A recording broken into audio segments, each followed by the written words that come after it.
Hai teman-teman santuy, akhirnya kita kembali lagi ke rekap serial setelah sekian lama absen dengan rekap film satuan.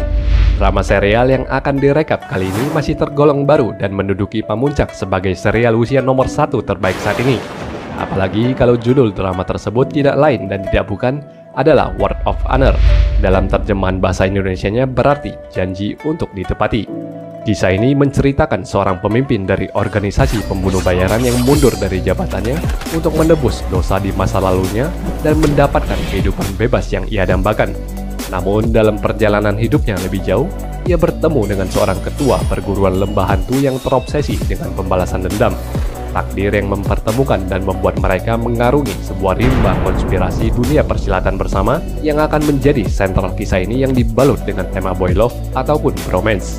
Tema boy love memang sedang ngetren di beberapa tahun belakangan ini dan rasanya cukup berisi untuk dinikmati bagi penonton yang masih berpikiran konvensional.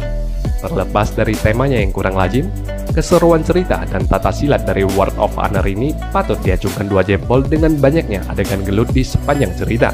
Sebelum kita mulai, saya perlu memberikan peringatan spoiler terlebih dahulu karena ini adalah serial baru. Teman-teman sekalian, inilah recap Word of Honor.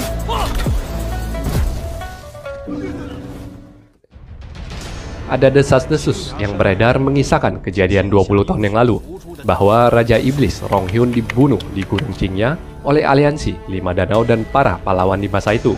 Sebelum meninggal, Rong Hyun meninggalkan gudang ilmu bela diri yang membuat orang-orang yang menemukannya tak terkalahkan, dan sebuah kunci giok biru yang tengah menghilang dipercaya dapat membuka gudang tersebut. Rumor ini menarik perhatian banyak pihak untuk menemukan kunci yang dimaksud, termasuk Pangeran Jin yang jauh di utara. Suatu malam di kediaman pejabat militer Tuan Li, muncul banyak lampion yang berterbangan. Setelah seorang pengawal memanah jatuh sebuah lampion, 3 orang pembunuh bertopeng keluar dari lampion terbakar menyerang kediaman itu. Tuan Li tengah menulis surat dakwaan terhadap Pangeran Jin yang melakukan percobaan pemberontakan adalah target daripada pembunuh ini. Pengawalnya, pendekar pedang hijau, membawa Tuan Li menerobos kawanan pembunuh hingga naik ke atap dan dihentikan seorang pembunuh lainnya. Duel pun berlangsung antara pendekar pedang hijau yang ingin melindungi tuannya melawan pembunuh yang topengnya terlepas setelah melalui serangkaian pertukaran jurus. Pembunuh itu adalah Chou Sesu, ketua dari organisasi Tian Chuang yang dipekerjakan Pangeran Jin. Chou Sesu menghabisi lawannya dalam duel lebih lanjut.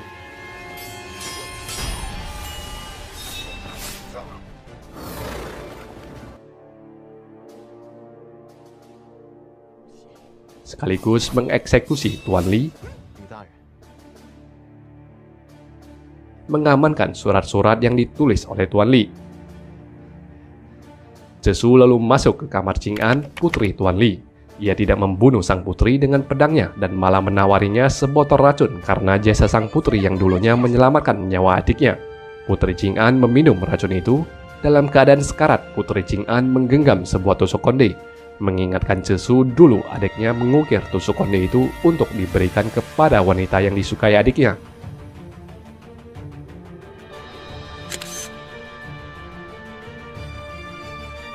Sesu hanya bisa menyaksikan kematian Putri Ching An dengan ekspresi wajah terganggu. Setelah misinya selesai, Sesu kembali ke perkumpulan Tian Chuang mendapati Pi Changfeng. Seorang senior sektenya ingin meninggalkan organisasi meski ada sebuah hukum kejam bagi siapapun yang bermaksud meninggalkan organisasi pembunuhan yang didirikan Pangeran Jin ini. Pi Changfeng sangat bersikeras, ia tidak ingin lagi menjadi bagian dari boneka Pangeran Jin meski harus keluar dari organisasi ini dengan cara mengenaskan sekalipun, dan memberikan nasihat kepada Sesu untuk meninggalkan Tian Chuang juga. Sesu menyetujui permintaan sang tetua dan mulai menusukkan 7 jarum penyiksa ke dalam tubuh sang tetua. Di luaran, 2 pengawal sedang bercerita tentang 7 jarum penyiksa yang dipasang ke tubuh siapapun yang ingin meninggalkan organisasi ini. Setelah 7 jarum dipasang, waktu hidup orang itu hanya tersisa 3 tahun dan dalam waktu dekat akan menjadi cacat, kehilangan semua kungfu dan 5 panca indrianya. Usai mengeksekusi Pi Changfeng, Cisu pun memutuskan untuk mundur juga. Ia telah kehilangan 81 saudaranya yang ia bawa ke Tian Chuang 10 tahun yang lalu, termasuk Pi Changfeng satu-satunya tetua yang masih tertinggal. Sesu mulai menusukkan paku penyiksa ke dalam tubuhnya dengan cara dicicil. Paku itu ia tancapkan satu persatu tiap 3 bulan sekali.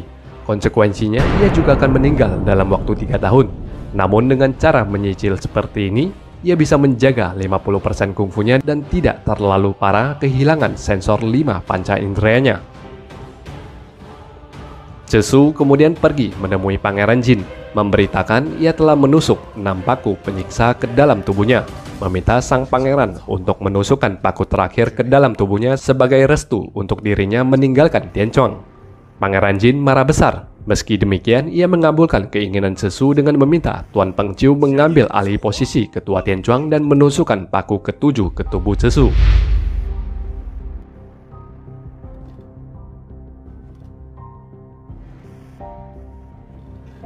Keluar dari organisasi itu, Cesu mulai mengubah penampilannya dengan memasang penyamaran topeng pada wajahnya guna membuka lembaran baru kehidupannya yang hanya tersisa 3 tahun. 3 bulan kemudian, Cesu yang berpakaian seperti pengemis terbaring lemas di sebuah jembatan dengan botol araknya. Wen Kexing, ketua klan lembah hantu, tengah minum di sekitaran bersama Kuxiang yang mengajak Kexing taruhan pria yang tertidur di sana adalah pengemis atau bukan.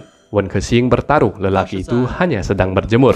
2 orang yang lewat jembatan itu melemparkan 3 keping koin kepada Cesu yang membuang koin yang tertempel di badannya.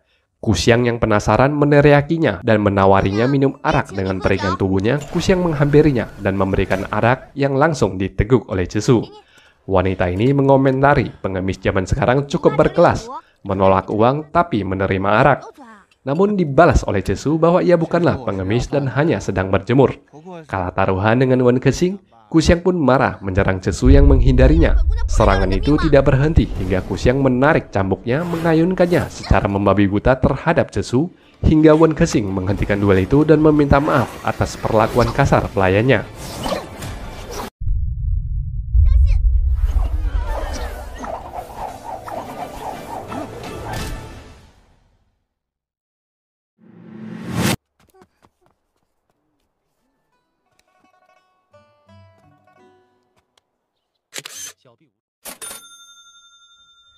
Kedua penderma ini lalu memperkenalkan diri mereka sebagai Chang Chengling dan pelayannya. Chengling yang melihat Cesu sakit-sakitan memberinya plakat sekte danau cermin milik ayahnya, mengundang Cesu ke kediamannya untuk menerima pengobatan. Sementara Wen Kexing yakin Cesu ini adalah seorang penyamar karena ia mengenali jurus 9 langkah kaki yang begitu luar biasa saat melawan Kuxiang sebelumnya. Cesu memutuskan untuk ke sekte danau cermin. Ia memesan perahu dari seorang kakek tua yang sedikit memerasnya. Tiba di sana, Cesu lupa membayar dan langsung turun dari perahu membuatnya dimaki oleh si kakek tua.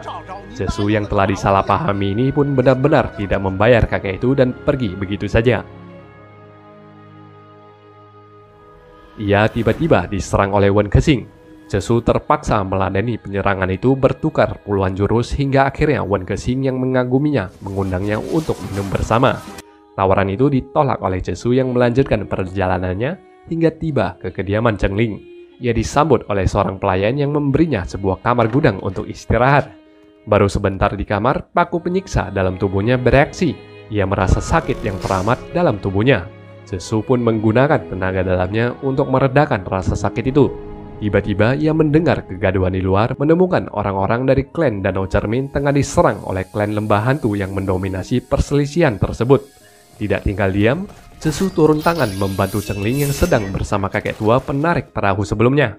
Dalam pertarungannya, Cesu melihat Wen Kexing yang tampaknya cukup enjoy mengamatinya dari kejauhan. Cesu berhasil membawa Chang Chengling dan kakek perahu kabur. Ia tidak mampu membawa mereka lebih jauh karena sakitnya kembali kumat dan harus semedi untuk memulihkan energi. Sementara kakek perahu mengakui ia mengenal ayah Chengling yang dulu menyelamatkannya, sehingga kali ini ia menyelamatkan Chengling untuk membalas budi. Pengejaran para hantu tiba ke kuil tua itu. Kakek perahu kemudian menghadapi serangan dari petarung klan hantu. Namun ia terluka cukup berat hingga Cesu yang masih dalam semedi hampir dihabisi jika Kuxiang tidak muncul tepat waktu menyelamatkan mereka. Dengan kepiawaiannya, Kuxiang menahan 4 hantu elit yang sangat agresif itu sampai pada akhirnya Cesu berhasil memulihkan energinya dan menerjang dengan beringas menghabisi para lawan dengan pedang lenturnya. Seketika tubuhnya yang masih belum stabil hampir jatuh dan ditopang oleh Wen Kexing yang baru saja datang. Cesu lalu mengalirkan tenaga dalamnya kepada kakek tua yang sekarat. Sementara Wen Kexing memeriksa nadi kakek itu dan menggelengkan kepala memberikan signal kepada Cesu. Kakek perahu tahu ajalnya telah dekat, namun ia ingin berbalas budi pada ayah Chengling. Ia mengungkit Cesu yang tidak membayar jasa naik perahu sebelumnya dan menanyai namanya. Cesu berbohong memberitahu namanya adalah Chou Si. Kakek perahu pun meminta Chou Si untuk berjanji mengawal Chengling, anak remaja yang masih polos ini, untuk menemui ketua aliansi 5 danau. Chengling pun diminta bersujud di hadapan Chou Si. Setelah menerima sujud ini, maka Chou Si harus menepati janji itu, ungkap si kakek perahu yang segera menghembuskan nafas terakhirnya.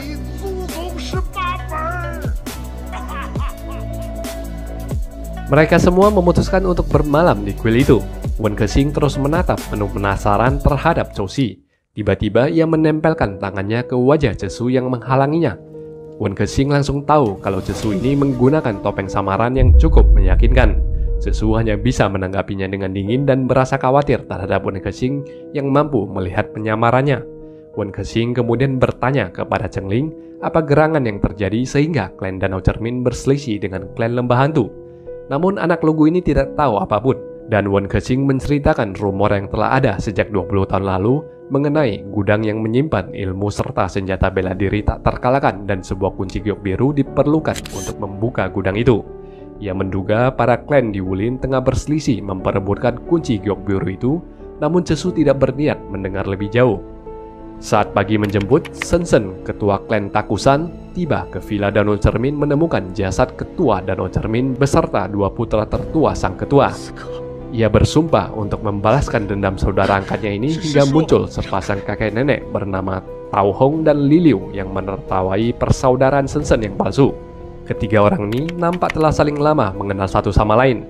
Adu mulut yang memanas di antara mereka diinterupsi oleh kedatangan Huang He, ketua klan Kaipang, yang meminta mereka mengesampingkan permasalahan pribadi dan fokus untuk menghadapi tragedi ini.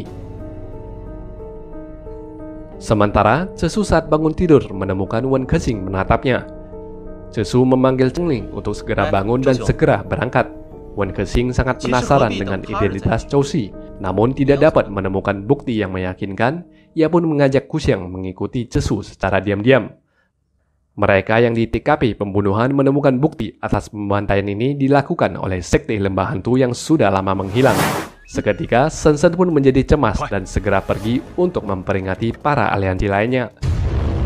Di sepanjang perjalanannya, Cesu mendapati Wen Kexing yang terus menyusulnya dan terlihat dibuat-buat mereka bertemu secara kebetulan hingga Cesu membawa Chengling ke penginapan. Sampai di sana pun ternyata Wen Kexing telah menunggunya dan malah menyiapkan kamar untuk mereka. Setelahnya, kedua orang ini minum bersama dan saling mengintimidasi identitas masing-masing yang tidak sederhana. Sementara itu, tetua Huang He yang tahu kalau Chengling selamat dari pembantaian memperlihatkan gambar Chengling ke semua anggota Kaipang yang ia minta untuk lacak keberadaannya. Pelacakan itu berhasil. Beberapa pengemis melihat Chengling yang berkeliaran di sekitaran penginapan. Chengling kemudian ditegur oleh Kuxiang sebagai anak lelaki yang manja karena tengah bersedih kehilangan keluarganya. Di tempat lainnya, Cao Chong, ketua aliansi 5 danau, tengah mengumpulkan para anggota aliansi atas tewasnya ayah Chengling. Cao Chong berencana mengadakan pertemuan pendekar dalam waktu dekat untuk memberantas klan Lembah Hantu yang selalu menjadi musuh abadi aliansi 5 danau. Sementara di tempat lainnya lagi, Aulai, ketua sekte Taisan, sedang membawa 2 orang keturunan sekte Tanyang menuju Gunung Wutang untuk kabur dari pengejaran klan Takusan yang dipimpin oleh Sensen. Di penginapan, para pengemis Kaipang tiba dan meminta Chengling untuk ikut bersama mereka. Tapi anak ini menolak dan membuat para pengemis membentuk formasi untuk melawan Jisoo yang menghadang mereka. Jisoo menitipkan Chengling kepada Kexing dan langsung menerjang formasi para pengemis. Barisan para petarung Kaipang ini roboh di bawah gempuran Jisoo, sedangkan Wen Kexing hanya menikmati melihat baku hantam itu. Kexing tidak mempedulikan Chengling yang dikejar oleh seorang pengemis lainnya dan membuat Jisoo khawatir serta tidak fokus dengan pertarungannya. Sementara para pengemis ini tiba-tiba menarik pedang dari tongkat bambu mereka. Dalam peraduan yang lebih lanjut, Cesu yang terus teralihkan perhatiannya ini pun terluka dan segera membawa Chengling melarikan diri dari sana. Tatapan Wen Kexing yang penuh senyuman ini berubah seketika sepeninggalan Cesu. yang menatap dingin para pengemis dan mulai menghabisi mereka semua dengan kecepatan dan tekniknya yang luar biasa tinggi. Ketika Kusiang datang, semua mayat mengemis telah bergelimpangan di jalan dengan tangan Kesing berlumuran darah. Cesu kemudian tersusul oleh Wen Kesing yang datang dengan kapalnya sambil meniupkan seruling. Wen Kesing terus mengetes dan mencoba membuka identitas Cesu yang terus menjaga jarak darinya. Tiba-tiba sebuah petikan musik tenaga dalam yang kuat menerpa mereka. Cesu segera menarik seruling dari tangan Kesing dan membalas musik itu. Peraduan itu cukup intens hingga orang dari dalam hutan itu terluka dan melarikan diri. Sementara Cesu menegur Chengling yang tidak memiliki dasar kungfu yang baik sehingga terluka akibat peraduan musik tadi. Chengling pun bersujud mengakui selama ini ia tidak serius belajar bela diri, meminta Paman Cesu menerimanya sebagai murid. Cesu menolak, namun ia segera akan mengajarinya beberapa teknik dasar kungfu sambil mengusir Wen Kesing untuk kembali ke kapalnya. Tidak jauh dari sana sedang berkumpul 3 orang pembunuh elit dari Sekte Kalajengking. Mereka tengah bermain-main dengan seorang tawanan. Salah seorang dari mereka bahkan menutup mata untuk melempari target yang tengah berputar. Hasilnya semua belati itu menancap ke perut target, namun assassin itu nampaknya kecewa dengan hasil lemparannya. Mereka kemudian dikejutkan dengan kembalinya si pemetik gitar yang tadinya terluka beradu tenaga dalam dengan Cesu. Namun ia sendiri bahkan tidak tahu siapa orang yang telah melukainya. Siapa keempat pembunuh elit ini nanti akan terungkap lebih jauh. Dari atas kapal, Wen Kesing memainkan serulingnya. Ia tidak memainkan musik biasa, melainkan musik yang membantu kultivasi tenaga dalam yang mampu membantu Cesu memulihkan lukanya. Esok paginya, Cesu telah segar dan siap berangkat. Lagi-lagi Wen Kesing ini nempelin Cesu dan ia pun menjadi Pak Kusir memacu kereta kuda mereka yang sudah hampir sampai ke tujuan. Tak jauh dari sana, Aulai tengah kewalahan dikejar oleh sepasang kakek nenek Tao Hong dan Liliu. Menyusul dari belakang, Sen Sen juga tiba. Ketiga pihak ini berselisih tengah memperebutkan 2 orang anak kecil dari Sekte Tanyang yang diduga memiliki kunci giok biru. Dalam sekejap, Sen Sen beradu melawan Tao Hong dan Liliu. Sementara itu, Chengling telah berhasil diantarkan hingga ke desa Changpai disambut oleh Cao Qing yang dengan senang menemui keponakannya. Tidak lupa, Cao Qing berterima kasih kepada Cesu dan Wen Kesing.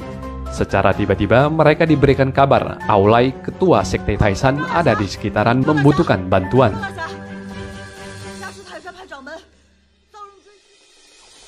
Di TKP, pertarungan masih berlangsung hingga Sen Sen sedikit terluka dan Tao Hong serta Liliu kabur dari sana. Sen Sen lalu meminta Aulai untuk menyerahkan 2 anak dari Sekte Tanyang ini kepadanya. Namun kedua anak kecil ini menolak karena telah dipesankan mendiang ayahnya untuk mengikuti guru Aulai. Tidak lama, Cao Qing beserta rombongannya tiba ke sana. Sampai sini saya jelaskan sebentar ya, mengenai Ikatan 5 Danau yang pada dasarnya adalah aliansi 5 sekte yang markasnya dekat dengan danau. Pimpinan dari 5 sekte ini adalah Cao Chong. Mimin Ong mungkin bisa tampilin lagi wajah Cao Chong di scene sebelumnya. Cao Chong ini adalah kakak pertama, sedangkan Cao Qing yang barusan muncul ini adalah kakak kedua. Sen Sen adalah kakak ketiga, ayah Chengling adalah kakak keempat, sedangkan 2 orang anak kecil yang dikawal oleh Aulai ini adalah anak dari saudara kelima dari aliansi 5 danau. Jadi cukup wajar jika Chengling ini dibawa ke kediaman Cao Qing karena mereka adalah satu aliansi besar. Akan tetapi di sini Aulai dari Sekte Taishan tidak bersedia menyerahkan 2 anak yatim piatu ini kepada para aliansi danau karena Aulai tahu persaudaraan mereka dipenuhi intrik politik demi kepentingan masing-masing. Singkat cerita, Cesu juga bisa melihat kepentingan setiap sekte yang munafik ini. Di hadapan publik, Aulai yang tidak ingin menyerahkan kedua anak yang memiliki kunci giok biru ini dibiarkan pergi. Kedua penyelamat Chengling ini kemudian dijamu di aula utama desa Changpai. Ketika Cesu bersifat tertutup dan menghindari orang-orang, Wen Kesing justru menikmati acara jamuan seperti ini untuk berkenalan dengan orang-orang baru. Aulai yang membawa 2 anak ini lebih jauh tiba-tiba mendapati seorang pemuda tengah berlari ke arah mereka. Dia berteriak-teriak ketakutan bahwa sedang dikejar hantu yang suaranya terdengar menggaung di sekitaran. Tiba-tiba pemuda itu ditarik oleh selendang dan Aulai yang meskipun takut mencoba mengejar mencari tahu apa yang tengah terjadi.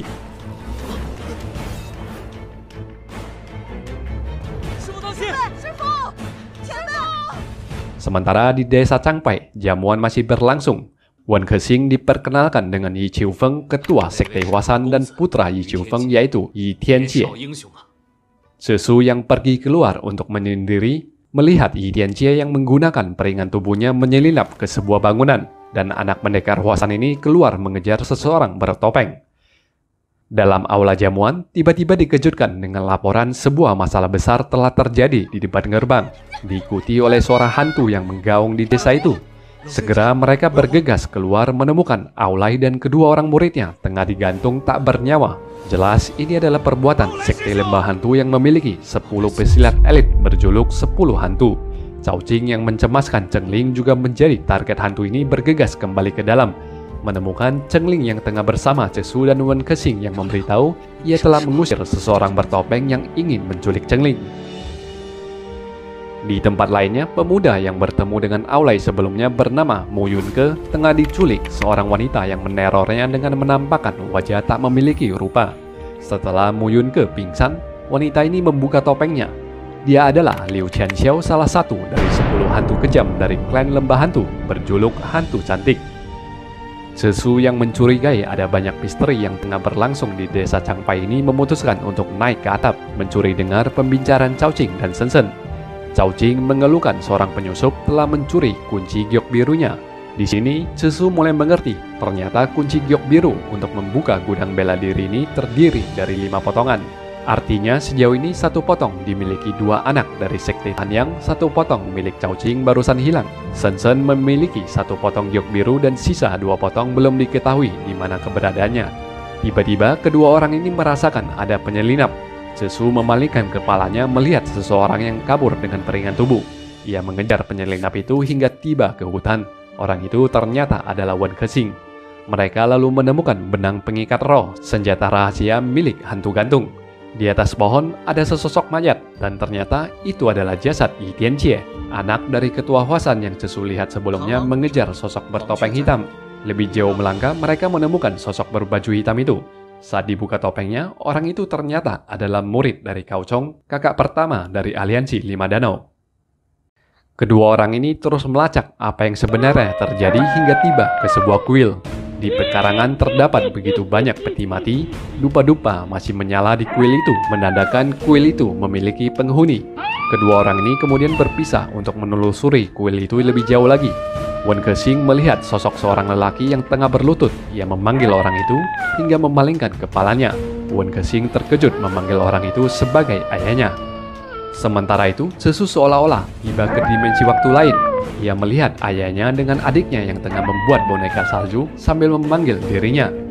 Cesu begitu senang melihat pemandangan itu hingga tersadar ia telah terkena sihir imajinasi dan segera mengeluarkan pedang menggores telapak tangannya sendiri hingga tersadar dan menemukan sosok yang sangat membuatnya terkejut.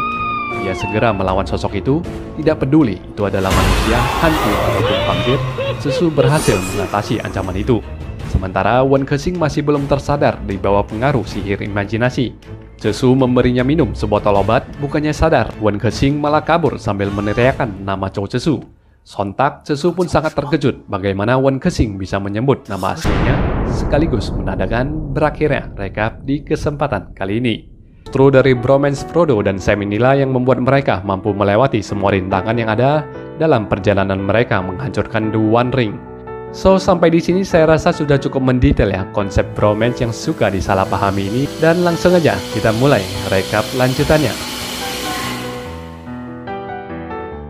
Sebelumnya dalam penelusuran Cesu dan Wan Kexing di sebuah kuil, mereka terkena sihir imajinasi. Cesu berhasil sadar dan memberikan obat penawar kepada Wan Kexing yang setelah meminumnya malah meneriaki nama Cao Cesu. Cesu pun sangat terkejut bagaimana bisa Wan Kexing mengetahui nama aslinya. Tiba-tiba seseorang muncul dari dalam peti mati. Ia adalah hantu lidah panjang, satu dari 10 elit lembah hantu yang memiliki jurus mengontrol mayat-mayat hidup yang keluar dari dalam peti dan langsung menyerang Cesu yang terpaksa menusuk Wan Kexing agar tersadar dari pengaruh sihir imajinasi. Wan Kexing yang tersadar segera menolong Cesu yang kesulitan melawan mayat-mayat itu dengan menghabisi hantu lidah panjang dan mendapatkan sebuah benda darinya.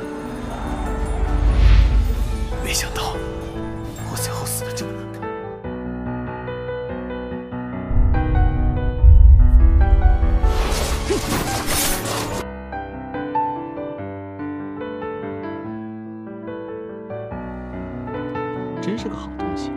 文克行，哎，在呢。 Mereka lalu kabur dari sana menuju tepian danau untuk mengobati luka Cesu yang terluka akibat cakaran dari para mayat itu. Dalam kesempatan itu, Wen Kexing menotok Cesu yang selalu menjaga jarak darinya. Ia membersihkan luka di punggung Cesu dan menyedot luka itu berjaga-jaga kalau cakaran para mayat hidup itu beracun. Setelah mereka mulai berdebat dan saling menuduh identitas masing-masing yang tidak jelas, Wen Kexing terus mendesak Cesu untuk membuka topengnya hingga mereka pun bertarung hingga di atas danau. Jurus-jurus yang tertukar pada akhirnya membuat Cesu tercebur ke dalam air, sementara Wen Kexing merasa puas telah mengalahkan lawannya. Namun setelah beberapa saat, Cesu tidak kunjung muncul dari dalam air, membuatnya khawatir dan menyelam ke dalam. Dari belakang, Cesu memanggilnya, membuat Wen Kexing melihat wajah asli Cesu yang telah luntur penyamarannya. Mereka kemudian mengeringkan badan sambil membahas benda yang mereka rebut dari hantu lidah panjang. Itu adalah kotak pengikat roh, kata Wen Kexing yang diminta Cesu untuk mencari makanan. Saat Wen Kexing berjalan menjauh, ia berbalik dan tersenyum. Ia tahu kalau lelaki itu adalah Zhou Cesu, pembunuh nomor 1 yang tersohor reputasinya. Saat Wen Kexing kembali dengan 2 ekor kelinci, Cesu telah berhasil membongkar kotak pengikat roh yang di dalamnya terdapat sepotong kunci giok biru. Cesu yang tidak tertarik dengan harta karun bela diri pun memberikan potongan kunci giok itu kepada Kexing. Di dalam kuil tua, Raja Xie, ketua sekte Kalajengking, ditemui oleh hantu kematian. Mereka membahas tentang siapa gerangan yang membunuh hantu lidah panjang dan telah mengambil kunci giok biru. Keesokan paginya di desa Changpai, Cao Qing dan Shen Shen memberitahukan Chengling, 2 pendekar yang menolongnya telah pergi tanpa pamit. Chengling diminta menjelaskan apa yang terjadi saat kediamannya dibantai oleh para hantu. Tapi Chengling tidak mengingat apa yang tengah terjadi di sana. Kedua saudara aliansi 5 danau ini lalu mengajak Yi Qiufeng untuk pergi bersama mereka ke pertemuan pendekar yang akan diadakan sebentar lagi, sementara ketua Hwasan ini masih belum tahu kalau anaknya telah tewas. Wen Kexing dan Cesu kembali lagi ke kuil untuk menyelidik lebih jauh, tapi semua peti mati dan bukti-bukti pertumpahan darah semalam telah hilang. Wen Kexing kemudian menyarankan Cesu untuk mengekori rombongan Chengling yang menuju event pertemuan pendekar, sementara ia akan menyusul setelah mengurus beberapa hal. Ia pergi ke toko perhiasan meminta bos di sana untuk menduplikat 30 potong giok biru palsu. Ke-30 potong giok biru palsu ini ia bawa ke hadapan Kusyang pelayannya sambil memberinya perintah untuk melakukan sesuatu. Di markas lembah hantu tengah berkumpul para hantu petinggi yang tampak sedang menunggu sebuah upacara dilakukan. Selain keempat hantu ini muncul figur hantu elit lainnya, ia adalah hantu duka dengan penampilannya yang dingin namun menggoda. Mu Yunke pun dibawa ke aula oleh hantu cantik Liu Qianqiu. Pemuda malang ini dipaksa menikah dengan altar orang mati. Liu Qianqiu membimbing upacara pernikahan itu dan sejauh ini tidak diceritakan latar belakang perselisihan antara para hantu dengan Mu Yunke. Para kerabat Mu Yunke ternyata juga diculik ke acara pernikahan itu dengan kondisi terikat. Orang-orang ini lalu dimasukkan ke dalam ring, diberitahukan hanya ada 1 dari mereka yang boleh hidup dan dipersilakan untuk saling membunuh. Ke-6 hantu elit ini pun menikmati tontonan pertumpahan darah dari para korban mereka yang saling menghabisi. Di markas sekte Yeyang, Cao Chong ditemui oleh Han Ying, seorang jenderal dari klan Tianchuang yang menanyakan soal kunci giok biru. Pertanyaan itu lebih bersifat todongan dengan ancaman reputasi Tianchuang yang sangat sangar. Namun Cao Chong tidak takut dengan ancaman itu dan menolak memberitahu serta mengusir Han Ying yang arogan. Ketua aliansi 5 danau ini kemudian menjemput sendiri rombongan Chengling yang tiba. Sesampainya di markas, Chengling diperkenalkan dengan putrinya Xiaolian. Xiaolian sendiri bahkan tidak kenal dengan Chengling, menandakan tidak dekatnya hubungan kekeluargaan 5 aliansi danau. Xiaolian,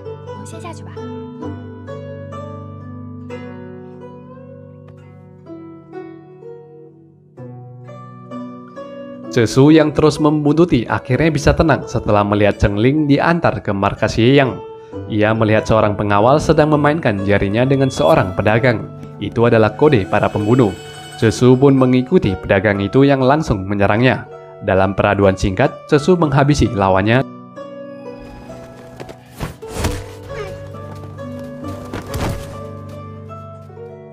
Diikuti Wen Kexing yang tiba ke sana.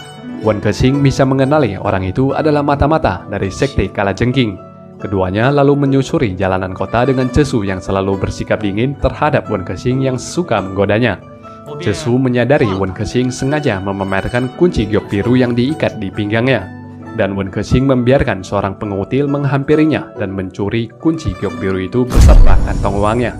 Tidak jauh dari sana, Kuxiang yang telah diberikan misi rahasia oleh tuannya tengah standby di sebuah kedai arak, melihat 3 pemabuk yang menggoda seorang wanita.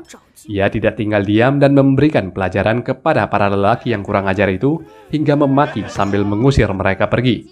Hal ini disaksikan oleh Cao Weining dari sekte Qingfeng. Cao Weining tampak begitu terpana melihat wanita galak itu dengan gugup menawarinya untuk makan bersama.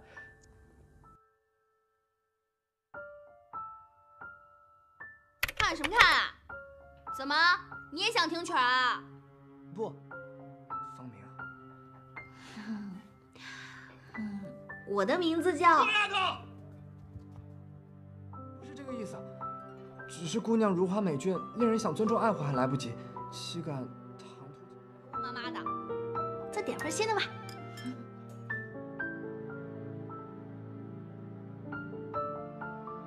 Cesu yang mampir ke kedai arak itu kemudian memberitahu Wen Kexing pelayannya tengah bersama seorang lelaki di lantai 2. Wen Kexing pun menjadi berang. Ia langsung naik ke loteng memperlakukan Cao Weining dengan dingin namun tidak terkesan kasar untuk mencegah Weining mendekati pelayannya. 快来快来，这位呢是清风剑派的曹伟宁，玉阳派的座上宾呢。 没事。 我管你是清风剑派还是中风剑派。 Cao Weining yang diusir ini pun tiba-tiba dicegat oleh pelayan karena tidak sanggup membayar tagihan makan. Melihat hal itu, Wen Kexing menawarkan diri untuk membayar tagihan itu, namun ia meminjam uang dari Cesu. Wen Kexing mengaku kantong uangnya baru saja dikutil orang, dan Weining menimpali ia juga telah dicopet. Kuxiang yang tidak pernah melihat wajah Cesu yang asli, akhirnya pun mengenalinya sambil meraba-raba wajah Cesu. Sementara Wen Kexing protes soal Cesu yang tidak perhitungan wajahnya diraba oleh Kuxiang. Dengan enteng, Cesu membalas jika Wen Kexing adalah seorang wanita, maka ia bebas menyentuh wajahnya kapan saja. Pada akhirnya, Cesu meminjamkan uangnya kepada Wen Kexing. Lalu ia dengan ramah mengajak Weining untuk ikut makan bersama mereka. Wen Kexing yang tidak senang melihat dua orang ini mengganggu waktunya bersama Cesu meminta Kuxiang untuk pergi dari sana, melacak orang yang telah mengutil kantong uangnya. Weining pun segera pamit menyusul Kuxiang yang galak-galak ceria ini. Sementara Wen Kexing kembali protes terhadap Cesu yang ternyata bisa memperlakukan orang lain dengan ramah tapi selalu bersikap dingin terhadapnya. Di markas Yeyang, Cao Chong meminta Chengling untuk menyerahkan potongan kunci giok biru yang dititipkan ayahnya. Namun anak ini mengaku ia tidak tahu apapun soal giok biru yang dimaksud dan membuat Cao Chong naik pitam. Sementara pengutil yang mencuri giok biru dari Wen Kexing kembali ke rumahnya memeriksa semua barang curiannya. Tiba-tiba ia merasa ada yang datang dan pergi memeriksa. Mencari pengutil hanyalah alasan yang dirancangkan Wen Kexing dan Kuxiang yang kini memanfaatkan Weining untuk menyusup ke dalam sekte Yeyang. Kuxiang dibawa menemui Xiaolian yang memberinya tumpangan tempat tinggal. Dari sini, Kuxiang mendapatkan sebuah informasi akan Chengling dan segera pergi melapor kepada Wen Kexing yang telah keluar dari kedai arak. Cesu melihat lampion di siang hari, ia sadar itu adalah lampion dari klan Tianchuang yang memberikan indikasi pembunuhan. Saat Kuxiang datang memberitahukan Chengling tengah bersama Cao Chong pergi ke Tugu Lima Danau, Cesu tahu kalau ada yang tidak beres dan segera bergegas ke sana. Sementara itu, pengutil ditemukan dalam kondisi tewas oleh anak buah sekte Yeyang. Sedangkan Cao Chong mengingatkan Chengling akan aliansi Lima Danau yang telah dibangun sejak ratusan tahun lalu dan Chengling haruslah bersikap dewasa menggantikan posisi ayahnya sebagai pengurus sekte Danau Cermin. Tiba-tiba mereka disergap oleh Han Ying dan para pembunuh Tianchuang yang mengepung dan menodongkan panah ke Cao Chong yang diminta untuk menyerahkan Chengling. Cesu yang tiba tepat waktu ke sana segera maju, menggunakan cadar wajah menerobos barisan pemanah para pembunuh. Wen Kexing menggunakan kesempatan itu untuk menyekap Han Ying yang terus melihat ke Cesu. Han Ying sepertinya bisa mengenali jurus 9 langkah Cesu dan meminta semua anak buahnya untuk segera mundur. Cao Chong lalu berterima kasih kepada kedua pendekar yang menolongnya dan segera cabut dari sana. Saat Han Ying dibawa lebih jauh, ia segera memanggil Cesu sebagai ketua dan Cesu pun melepaskan cadarnya. Han Ying ternyata adalah loyalis dari Cesu. Selama ini Han Ying juga tahu mantan ketuanya ini telah hidup menyendiri dengan menyamar.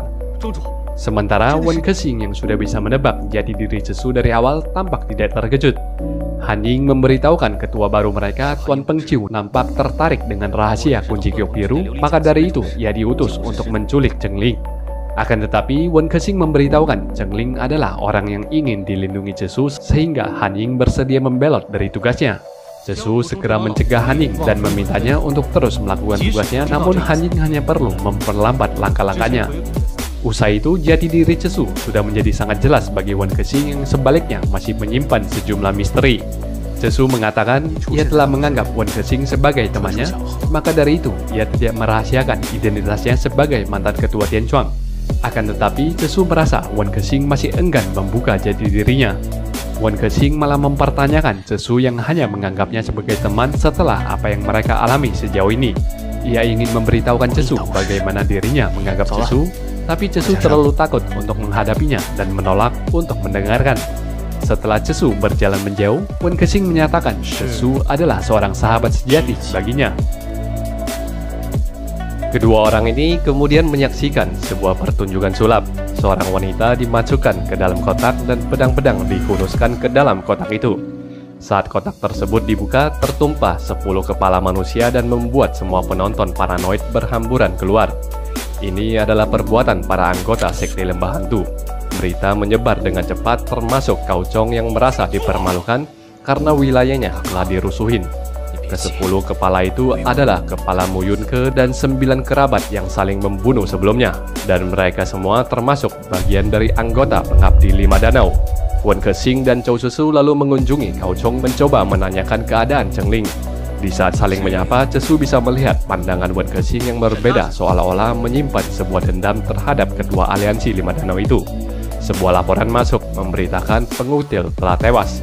Saat Cao Chong memeriksa mayat tersebut, ia menemukan jarum khas klan Tianchuan digunakan untuk membunuh pengutil itu. Beberapa waktu setelahnya, Cesu mulai merasakan inderanya telah mengalami kemunduran fungsi. Hidupnya menjadi kurang bersemangat hingga suatu hari Wen Kexing membangunkannya untuk menikmati pemandangan kota di saat itu. Mereka melihat 4 pendekar Anci. Cesu mulai menceritakan persahabatan kisah 4 pendekar tua yang membuat Wen Kexing merasa senang mendengarkan kisah penuh makna itu. Dalam hatinya, Cesu juga merasakan andaikan ia punya waktu hidup yang lebih panjang dan menjalin sebuah ikatan persahabatan yang indah hingga tua. Di markas Yeyang, Cheng Ling tidak diterima membaur dengan anak-anak seumurannya.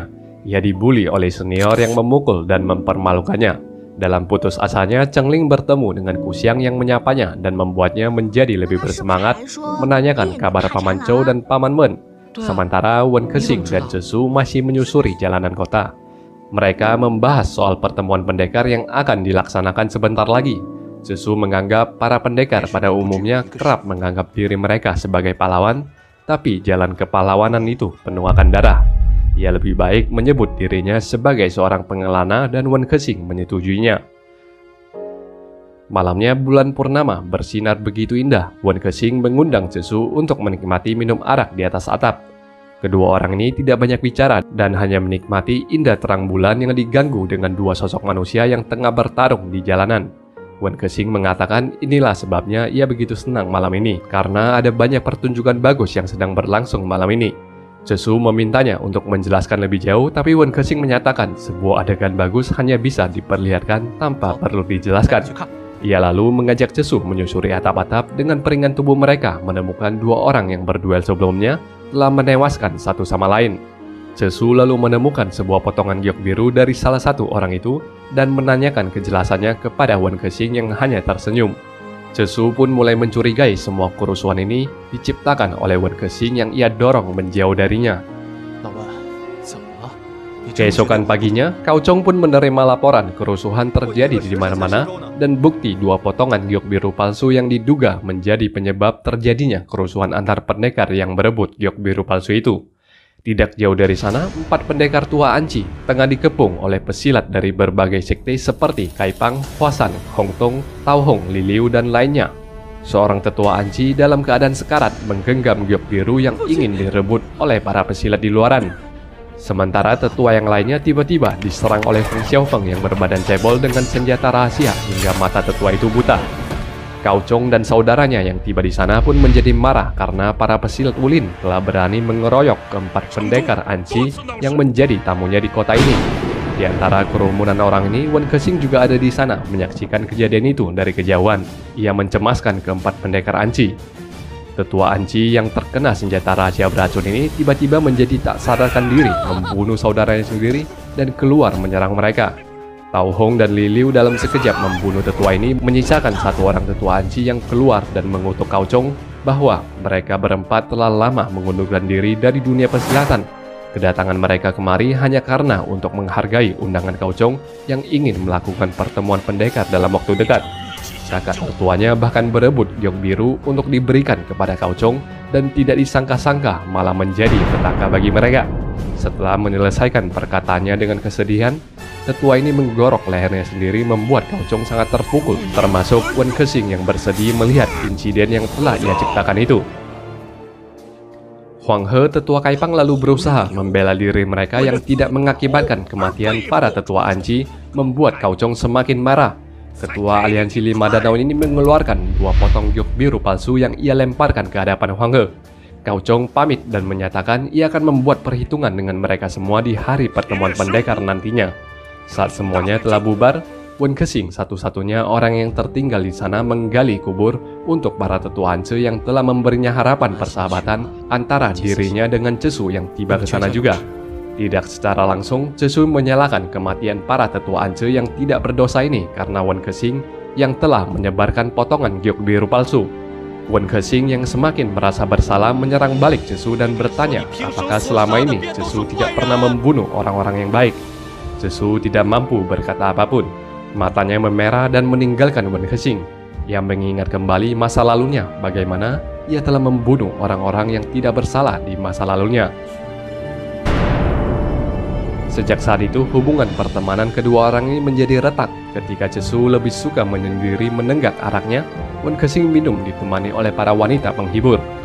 Cesu kemudian dikunjungi oleh Han Ying yang membujuknya untuk mencari cara mengatasi 7 paku penyiksa dalam tubuhnya. Namun, Cesu menyatakan paku penyiksa yang ia ciptakan itu tidak ada obatnya. Ia malah memperingati Han Ying untuk berhati-hati dalam keterlibatannya terhadap urusan giok biru palsu yang tengah beredar. Di tempat lainnya, tetua Huang He memberitahukan Tao Hong dan Li Liu kalau Cao Chong yang licik dan tidak tahu malu ini telah menjodohkan putrinya kepada Cheng Ling. Adegan pun berpindah pada Cheng Ling yang dikunjungi oleh Ku Xiang yang menemukan wajah memar Cheng Ling yang habis dibuli. Saat itu, Xiaolian juga datang mengetahui Ku Xiang dan Cheng Ling ternyata sudah saling kenal. Ku Xiang kemudian minta pamit memberikan ruang kepada mereka berdua untuk berbicara. Cheng Ling mengutarakan paman Cao Chong telah menjodohkan dirinya pada Xiaolian, tapi ia menolak perjodohan itu dan membuat Xiaolian merasa terhina dan pergi dari sana. Ku Xiang kemudian kembali dan dimintai Cheng Ling untuk membawanya menemui paman Chou karena ia sudah selayaknya tahanan di sini. Ku Xiang yang merasa iba pada anak ini pun mencari Wen Kexing dan memberikan laporan situasi di dalam sekte Yeyang serta menanyakan adakah cara agar Cheng Ling dibiarkan ikut bersama Cesu saja karena ia merasa kasihan. Hal ini pun membuat Wen Kexing geram, serta identitas Ku Xiang yang adalah hantu ungu 1 dari 10 hantu elitnya. Sementara itu, Xiaolian menemui ayahnya sendiri mencoba mempertanyakan kenapa ia harus dijodohkan kepada Cheng Ling yang masih kecil. Terlebih lagi, anak kecil ini menolaknya membuat harga dirinya jatuh. Ia memohon perjodohan itu dibatalkan, namun ditolak oleh sang ayah. Wen Kexing, ketua sekte lembah hantu, pada akhirnya mengumpulkan semua hantu elit ke hadapannya untuk melakukan rapat dan evaluasi kerja mereka. 7 orang hantu elit ada di sana, 6 diantaranya berlutut ketakutan, sementara hantu duka hanya duduk dengan tenang. 3 hantu yang tidak hadir adalah Ku Xiang, hantu lidah panjang yang telah tewas di tangan Wen Kexing sendiri, dan hantu gantung yang dari awal cerita telah menghilang mengkhianati Wen Kexing. Sang ketua memuji pekerjaan mereka selama 3 bulan terakhir ini telah berhasil membuat dunia persilatan kacau balau dan diselimuti ketakutan. Namun Wen Kexing menyampaikan apresiasinya ini dalam nada yang meneror membuat semuanya tidak berani mengangkat kepala mereka. Teror Wen Kexing berlanjut hingga hantu putih yang salah berbicara dan terkesan munafik ini langsung dicekik hingga tewas. Wen Kexing lanjut mengevaluasi hasil pekerjaan mereka tentang kematian Aulai. Hantu bahagia yang memiliki gangguan saraf pada wajahnya yang membuatnya selalu tertawa sepanjang ia berbicara pun menjelaskan kematian Aulai bukanlah perbuatan para hantu, melainkan pihak lain yang memfitnah mereka. Wen Kexing merasa tidak ada yang lucu dari cerita hantu bahagia yang terus tertawa ini, dan malah memberitahukan yang paling lucu adalah 2 hari lagi pertemuan pendekar akan dilakukan. Ia meminta pendapat dari para bawahannya bagaimana strategi untuk menghancurkan sisa 3 saudara aliansi danau itu sambil tertawa cekikikan, menandakan berakhirnya rekap di kesempatan kali ini. Terima kasih untuk teman-teman yang telah mengikuti video ini sampai selesai. Sebelumnya, Wen Kexing telah menyusun rencana dengan para petingginya untuk mengacau di hari pertemuan pendekar nantinya. Sementara itu, Chang Chengling menemukan sebuah pesan rahasia dari Paman Cao Cesu yang memintanya menemui sang paman malam ini. Chengling pun diam-diam menyelinap, namun terhenti oleh petugas yang berpatroli. Kuxiang tiba-tiba muncul dari belakang melumpuhkan penjaga itu. Chengling mengira Kuxiang muncul membantunya karena diperintah oleh Cesu. Tiba di samping kolam, mereka tidak menemukan Cesu, malah muncul Luohan, satu dari 4 pembunuh elit Sekte Kalajengking yang langsung menyerang. Pada akhirnya, Kuxiang harus mengakui Luohan yang lebih kuat darinya dan menculik Chengling dari sana. Sementara Qin Song, pembunuh dari klan Kalajengking lainnya, memainkan kecapi tenaga dalamnya untuk menghentikan pengejaran. Beruntung, Cesu yang berada di sekitaran melihat aksi penculikan itu dan langsung mengejar. Wen Kexing juga mendapatkan kabar Chengling telah diculik. Ia melihat Qin Song yang kabur dan melakukan pengejaran juga. Chengling disandera oleh Luohan dan Pusa yang menyiksa dan memintanya memberikan kunci giok biru. Kedua pembunuh elit ini melakukan segala cara untuk menyiksa Chengling yang hanya bisa merasakan kesakitan. Qin Song terkejar oleh Wen Kexing yang memintanya untuk segera memberitahu kemana Chengling dibawa. Sementara penyiksaan terhadap anak kecil ini masih berlangsung. Namun Chengling tetap diam dan meludahi balik Luohan yang berang. Saat itu juga Cesu menerobos masuk melawan 2 wanita itu disertai dengan kemunculan Lao Kuai. Di bawah pengeroyokan 3 orang pembunuh elit ini, sakit dalam tubuh Cesu malah bereaksi hingga muntah. Ia tidak boleh lama-lama bertarung dengan mereka. Cesu pun menggunakan serangan jarum rahasianya hingga berhasil menghabisi Lao Kuai. Saat itu juga Wen Kexing muncul melemparkan Qin Song yang telah tak bernyawa, membuat Luohan dan Pusa menjadi gentar dan kabur dari sana.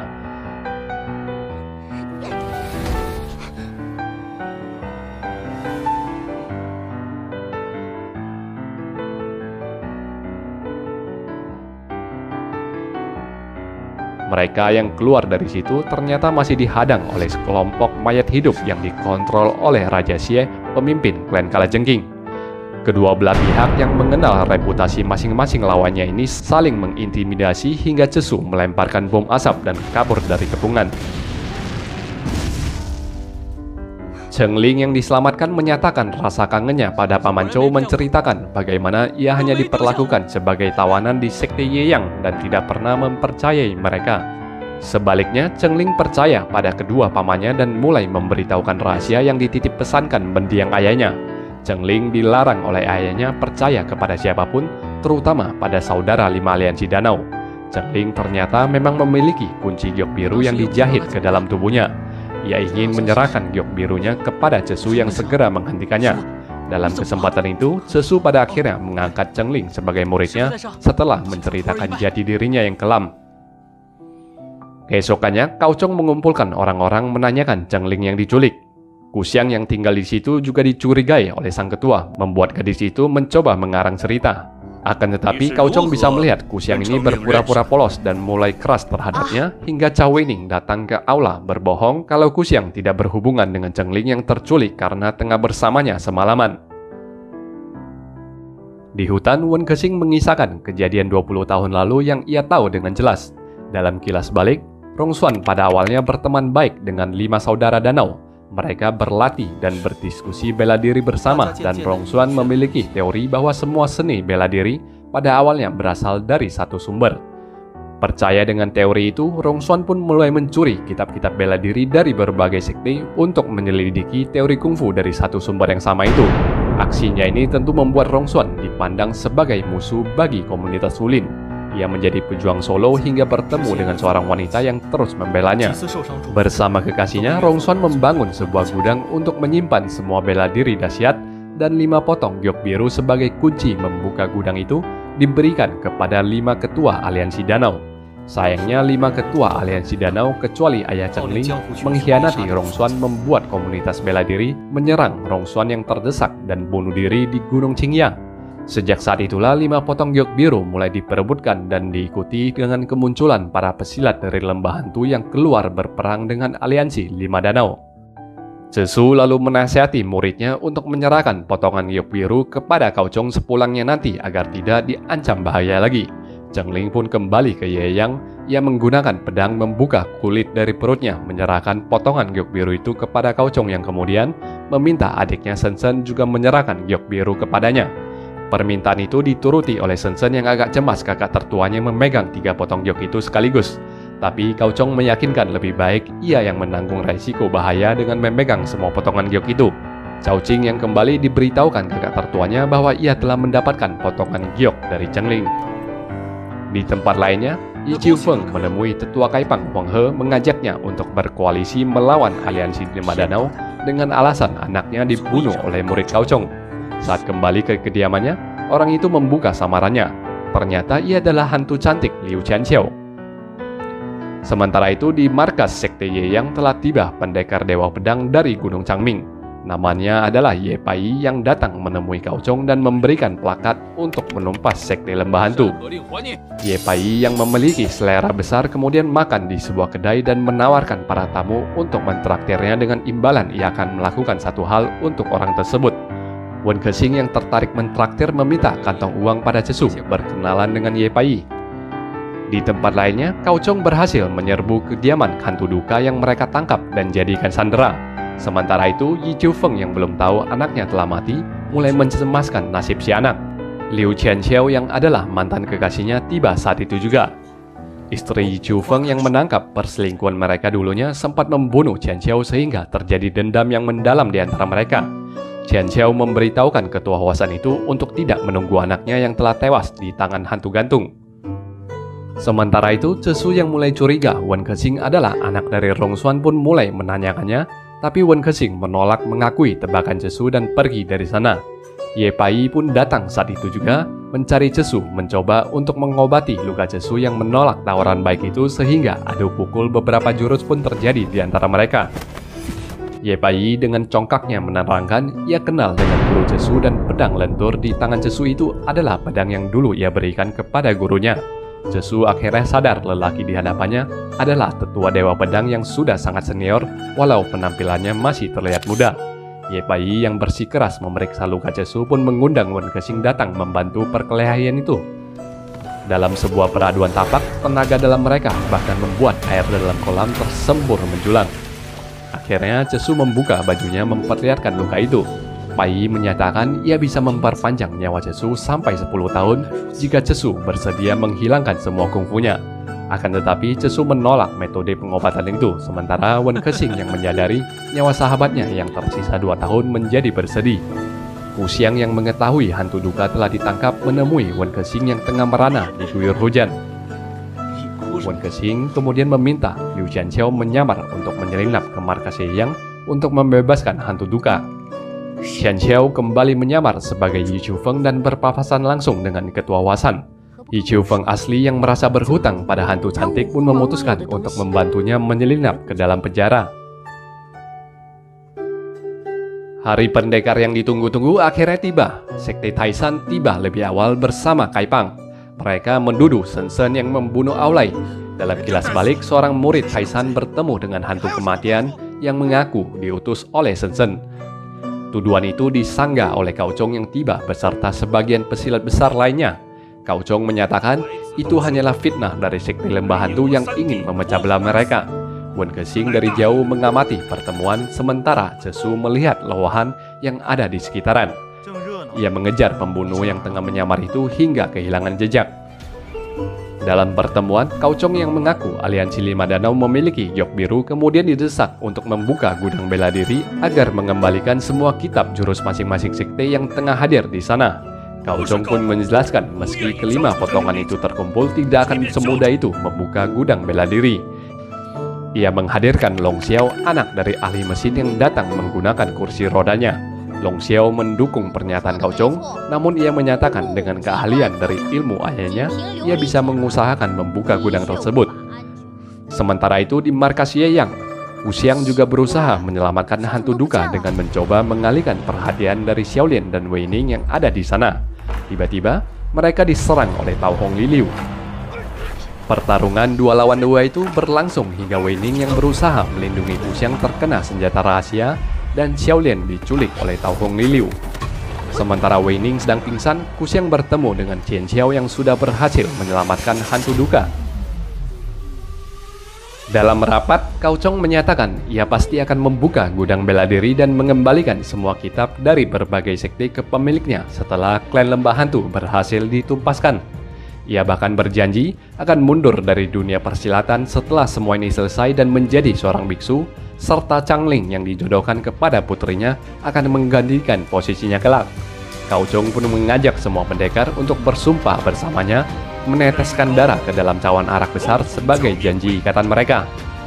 Satu persatu dari mereka terpana dengan kepemimpinan Gao Chong dan menggores jari mereka ke pedang sebagai persetujuan atas janji itu. Namun Feng Xiaofeng menanyakan ada 2 buah kitab yang tidak memiliki pemilik di gudang bela diri, yaitu Sutra 6 Hati dan Kitab Yin Yang. Bagaimana cara membagi kitab itu? Keserakahan mulai timbul dari para pendekar dan Huang He membakar yang lainnya, bahwa Gao Chong berniat menguasai kedua kitab itu. Saat itu juga muncul murid senior Gao Chong yang telah diguna-guna oleh hantu kematian, memfitnah gurunya sebagai orang jahat dan melakukan bunuh diri di hadapan semua orang. Tuduhan pun saling dilayangkan hingga pertarungan pun pecah antara Gao Chong yang dibantu oleh Shen Shen melawan para pendekar sekte lainnya. Sementara, Mo Huayang, paman dari Wei Ning yang merupakan teman dari Gao Chong, tidak membantu para aliansi 5 danau dan langsung membawa anak buahnya pergi dari sana. Sesu yang melihat Chengling berusaha membawanya kabur dari sana, namun dicegat oleh Cao Qing. Sesu berhasil mengalahkan Cao Qing dan dikepung oleh barisan pengemis.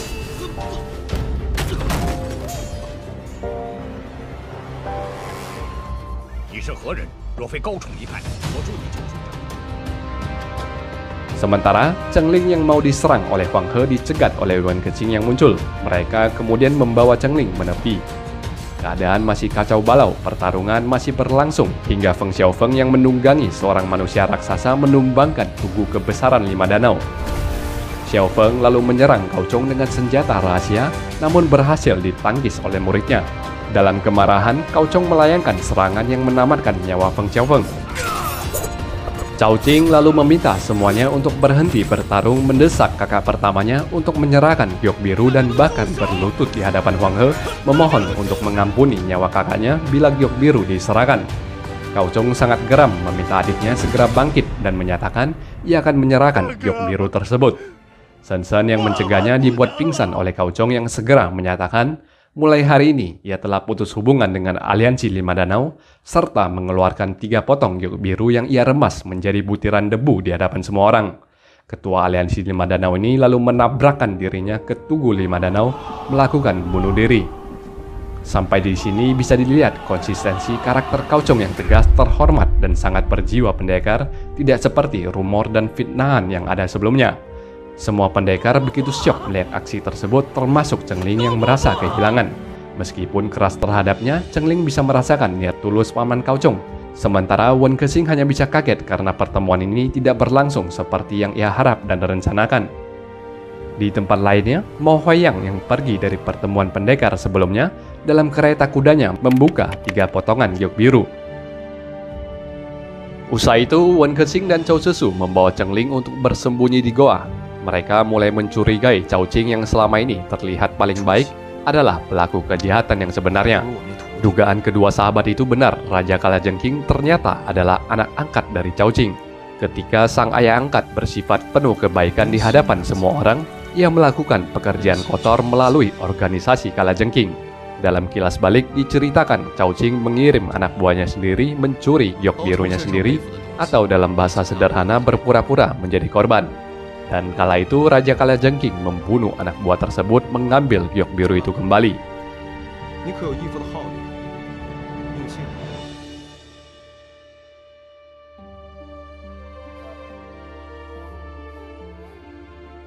Xiaolian yang terculik oleh Tao Hong Liliu tersadar dan mendengarkan kakek nenek itu tengah bercakap dengan Huang He bahwa ayahnya telah tewas. Dalam goa, Ye Pai menangkap Long Xiao yang dikarungkan menemui Cesu dan Kesing. Mereka kemudian melakukan perjalanan ke pavilion Long Yan untuk mencari ayah Long Xiao yang diduga mengetahui kejadian 20 tahun lalu. Sementara itu, Cao Qing ditemui oleh hantu kematian, hantu bahagia, dan hantu mesum. Ketiga hantu ini secara diam-diam telah membelot dari Wen Kexing yang bekerja sama dengan Sekte Kalajengking. Cao Qing memuji pekerjaan tiga hantu itu dan menurut perkiraannya, Cao Chong hanya menghancurkan 3 potong giok palsu. Untuk itu, semuanya diminta untuk melacak keberadaan kunci giok biru yang telah disembunyikan kakak tertuanya. Dalam perjalanan mereka, Cheng Ling terus dilatih dengan keras oleh Cesu. Gurunya mungkin berpikir waktu hidupnya tidak lama lagi sehingga sangat keras melatih muridnya. Tiba di pavilion Long Yan, meski sudah berhati-hati, mereka terkena jebakan, membuat Cesu, Kexing, dan Cheng Ling terjatuh saat menyusuri sebuah jembatan. Ye Pai berhasil menarik Cheng Ling naik ke atas, sementara Cesu dan Wen Kexing terjatuh ke dasar jurang yang merupakan markas pavilion. Long Xiao berhasil meloloskan diri dalam kesempatan itu dan memanggil para mayat hidup untuk mengepung lawannya. Wen Kexing dan Cao Cesu cukup kewalahan melawan para mayat hidup yang terus berdatangan. Sementara itu, Ye Pai tiba ke aula utama. Ia meminta Cheng Ling menunggu di depan dan coba mengecek ke dalam. Namun, setelah beberapa langkah ke depan, perangkap-perangkap mulai aktif menyerang kedua orang ini. Beruntung, Cheng Ling sudah lumayan menguasai jurus 9 langkah dari gurunya, sehingga bisa menghindari banyak mata pedang yang muncul dari bawah lantai. Walau demikian, kemujuran Cheng Ling berakhir saat pintu perangkap terbuka dan membuatnya terjatuh ke ruang bawah tanah. Cheng Ling yang berusaha kabur dari ruang bawah tanah itu sambil dikejar oleh Long Xiao dan anak buahnya pada akhirnya terjebak perangkap. Di bawah kepungan para mayat hidup yang tampak tidak ada habisnya, kedua sahabat ini memutuskan untuk kabur hingga menemui sebuah jurang. Dengan keberanian, keduanya meloncat ke tebing seberang dan terguling-guling masuk ke dalam goa yang menurun hingga muncul di lembah gunung yang lain. Cesu melihat seorang penggembala sapi dan menghampirinya untuk menanyakan di mana keberadaan mereka. Tapi ternyata itu hanyalah orang-orangan khas pavilion Long Yan. Saat boneka itu disentuh, tubuhnya berguncang dan seketika meledak. Tidak lama kemudian, Pai bertemu mereka mengabarkan Cheng Ling yang telah tertangkap. Mereka mencoba memetakan pavilion yang penuh perangkap ini hingga sebuah boneka tiba dengan kursi roda dengan sebuah gulungan pesan. Dalam gulungan itu ternyata berisikan peta dari pavilion tersebut. Sementara, Cheng Ling dirantai dalam sebuah ranjang oleh Long Xiao yang psikopat ini, meminta anak buahnya untuk mencongkel mata Cheng Ling. Tiba-tiba Wen Kexing dan Cesu menerobos masuk dari atas dan segera melumpuhkan dua lawan serta membebaskan Cheng Ling. Berdasarkan peta yang didapat itu, mereka menuju ke sebuah goa hingga bertemu dengan Long Xie, ayah dari Long Xiao yang terpaku dengan rantai. Long Xie ternyata adalah orang yang mengirimkan peta itu kepada mereka. Ia diperangkap di sini oleh anaknya sendiri yang memiliki dendam pada sang ayah. Long Xiao menyalahkan ayahnya yang tidak mampu menyembuhkan dirinya yang cacat, sehingga ia mengurung ayahnya sendiri, sembari Long Xie menunjukkan kedua kakinya telah buntung dipotong oleh anaknya yang durhaka. Long Xie ternyata adalah teman baik dari guru Cesu dan juga teman baik dari ayah Cheng Ling. Sementara Ye Pai mulai mengungkapkan dirinya adalah guru dari Rong Xuan dengan mempertunjukkan jurus pedang 6 hatinya yang begitu menakutkan. Ye Pai mendesak Long Xie yang terlibat dalam kejadian 20 tahun lalu untuk memberitahu siapa yang telah membunuh muridnya. Akhirnya Long Xie pun menceritakan kisah yang sebenarnya dalam beberapa kali kilas balik. Awalnya Rong Xuan mengenal guru Cao Cesu. Lingkaran pertemanan itu kemudian meluas melibatkan dirinya dan juga 5 saudara aliansi danau. Gudang bela diri ternyata bukan didirikan oleh Rong Xuan seorang, melainkan mereka semua, dan dia adalah arsitek dari gudang tersebut. Tidak hanya itu, bukan hanya Rong Xuan seorang diri yang mencuri kitab-kitab dari berbagai sekte seperti yang dirumorkan, melainkan mereka semua melakukannya bersama, sehingga terkumpul kitab dari semua sekte yang ditempatkan ke dalam gudang. Untuk membuka gudang itu, selain 5 potongan giok, ternyata juga memerlukan sebuah kunci yang dipegang oleh Rongxian. Kisah ini pun berlanjut hingga dalam suatu perdebatan untuk menentukan siapa yang boleh belajar ilmu 6 hati. 5 saudara danau melakukan sparring melawan Rongxian. Dalam latih tanding itu, Rongxian menang dari kelima saudaranya setelah terkena satu goresan pedang dari Cao Zhong. Hal ini membuat Rongxian langsung keracunan dan tak sadarkan diri. Sampai hari ini pun tidak ada yang tahu siapa yang meletakkan racun itu ke pedang Cao Zhong. Menurut Long Jie, Cao Zhong bukanlah pelakunya karena Cao Zhong tidak memiliki motif untuk mencelakai Rongxian yang adalah saudaranya sendiri. Semenjak saat itu, istri Rongxian yang adalah seorang murid tabib lembah hebat mulai menjauhi kelima saudara Lianxi. Ia melakukan operasi pada Rongxian yang justru membuat Rongxian menjadi gila. Rongxian yang gila kemudian membunuh istrinya sendiri serta banyak pesilat di masa itu. Untuk menolong nyawa Rongxian, kunci pembuka gudang bela diri diserahkan kepada salah seorang kawan dekat mereka bernama Chen Rui. Chen Rui yang bermaksud membawa kunci itu menemui dan memohon tabib lembah hebat untuk mengobati Rongxian tidak sempat menunaikan tugasnya ketika ia mendapatkan kabar Rongxian yang tengah diserang oleh para pesilat. Ia pergi ke Gunung Qingya mencoba mendamaikan mereka. Namun, Rongxian yang gila menyerangnya dari belakang. Setelahnya, Rongxian mati dikeroyok semua orang, sementara Chen Rui yang terluka ini menjadi incaran para pesilat untuk mengorek rahasia gudang bela diri. Di momen inilah Long Jie mengambil perannya. Ia menyelamatkan Chen Rui yang dibawa pergi oleh istri dan anak Rui sendiri, sementara Long Jie membuat rumor bahwa ia mengetahui rahasia membuka gudang bela diri, sehingga orang-orang pun mulai mengincarnya. Setelah menyelesaikan ceritanya, Cesu sudah mulai mengerti pengorbanan Long Jie untuk menyelamatkan keluarga Chen. Long Jie pun meminta Cesu untuk memotong semua rantai dalam tubuhnya, meski Wen Kexing melarang karena akan membuat sang tetua meninggal seketika itu. Namun Long Jie telah membulatkan hatinya. Tidak ada gunanya lagi ia hidup, semua muridnya telah mati dan ia hanya berharap ada seorang penerus Pavilion Longyan dan Cesu menyarankan Cheng Ling untuk dijadikan murid ataupun penerusnya. Long Jie setuju dan memberitahu letak peta keseluruhan pavilion itu untuk diwariskan kepada Cheng Ling yang bersujud dan memberikan hormat kepada Guru Long. Cesu pun memeluk Wen Kexing karena ia sudah tahu jati diri Wen Kexing yang adalah adik seperguruannya. Wen Kexing adalah anak dari Chen Rui. Mereka menggenggam pedang bersama, memutuskan rantai pada tubuh Long Jie yang menghembuskan napas terakhirnya. Wen Kexing menyembah Long Jie yang sudah tak bernyawa untuk menyampaikan rasa terima kasihnya. Di markas Huasan, hantu duka, hantu cantik, dan Kuxiang hantu ungu berkumpul di sana setelah mereka kabur dari sekte Yeyang. Cao Weining sudah mulai pulih dari lukanya dan hendak kembali ke sekte Qingfeng. Kuxiang memutuskan untuk pergi dengannya dan menyampaikan pamitnya kepada hantu cantik. Sementara itu, Long Xiao diinterogasi untuk memberitahukan keterlibatannya dengan sekte Kalajengking. Namun, Long Xiao menolak untuk menjawab dan ia membuang dirinya ke dalam jurang, memanggil mayat hidupnya sendiri untuk menghabisi nyawanya.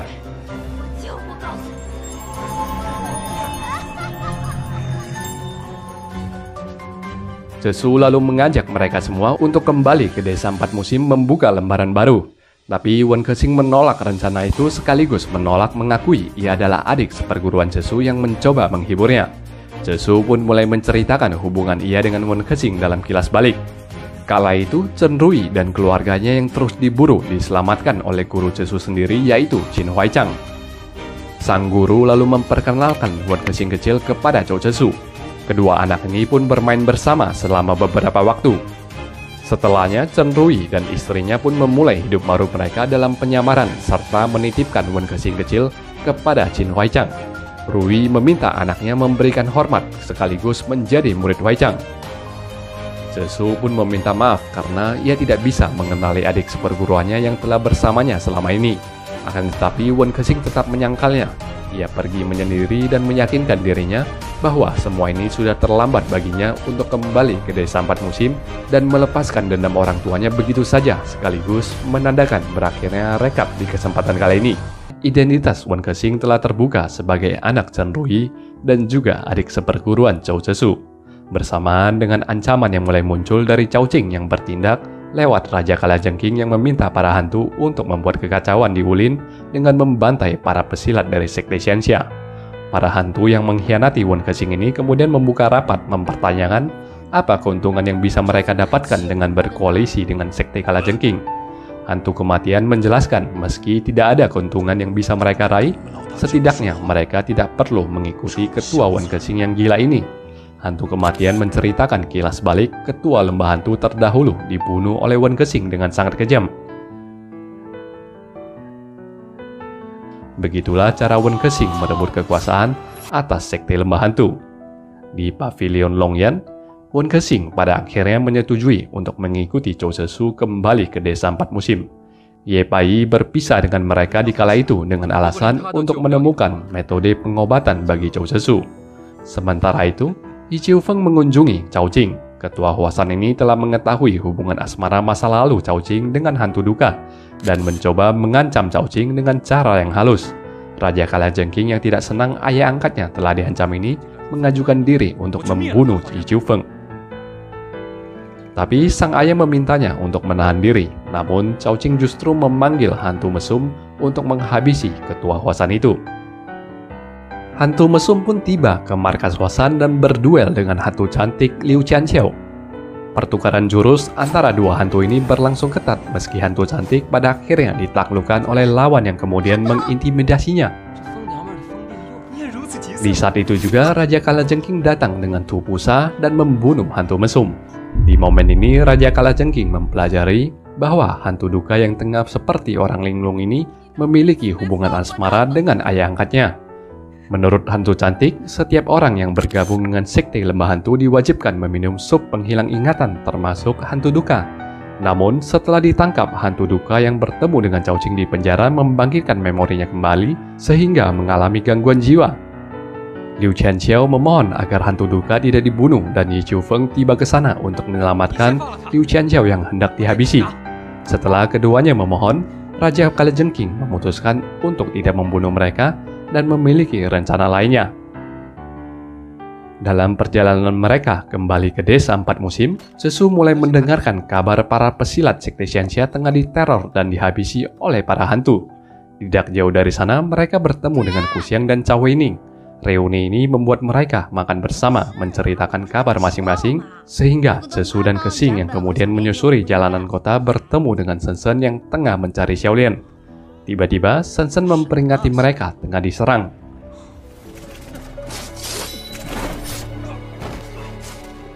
Sementara itu, dalam kedai, seorang pelayan dengan gelagat mencurigakan menghampiri mereka. Beruntung, Kuxiang cukup waspada menghindari jebakan yang ingin mencelakai mereka disertai kemunculan sejumlah pembunuh dari klan Kalajengking. Pertempuran pun pecah dengan dahsyat.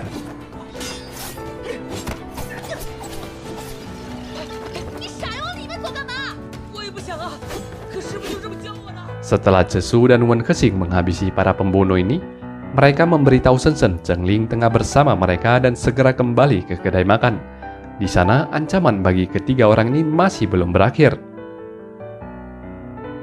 Pada akhirnya, mereka berhasil lolos dari kepungan sambil dikejar oleh para pembunuh dengan Wen Kexing yang langsung maju menghabisi sisa para pembunuh itu.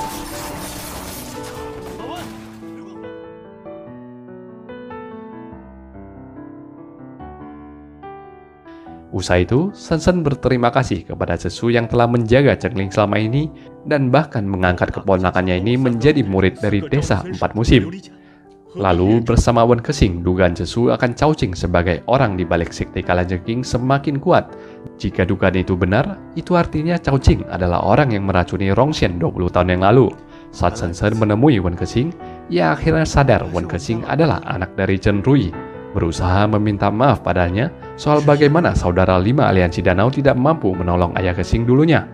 Wen Kexing pun menjadi sangat kesal sekelibat memorinya muncul memperlihatkan bagaimana kedua orang tuanya tewas dibunuh oleh para hantu.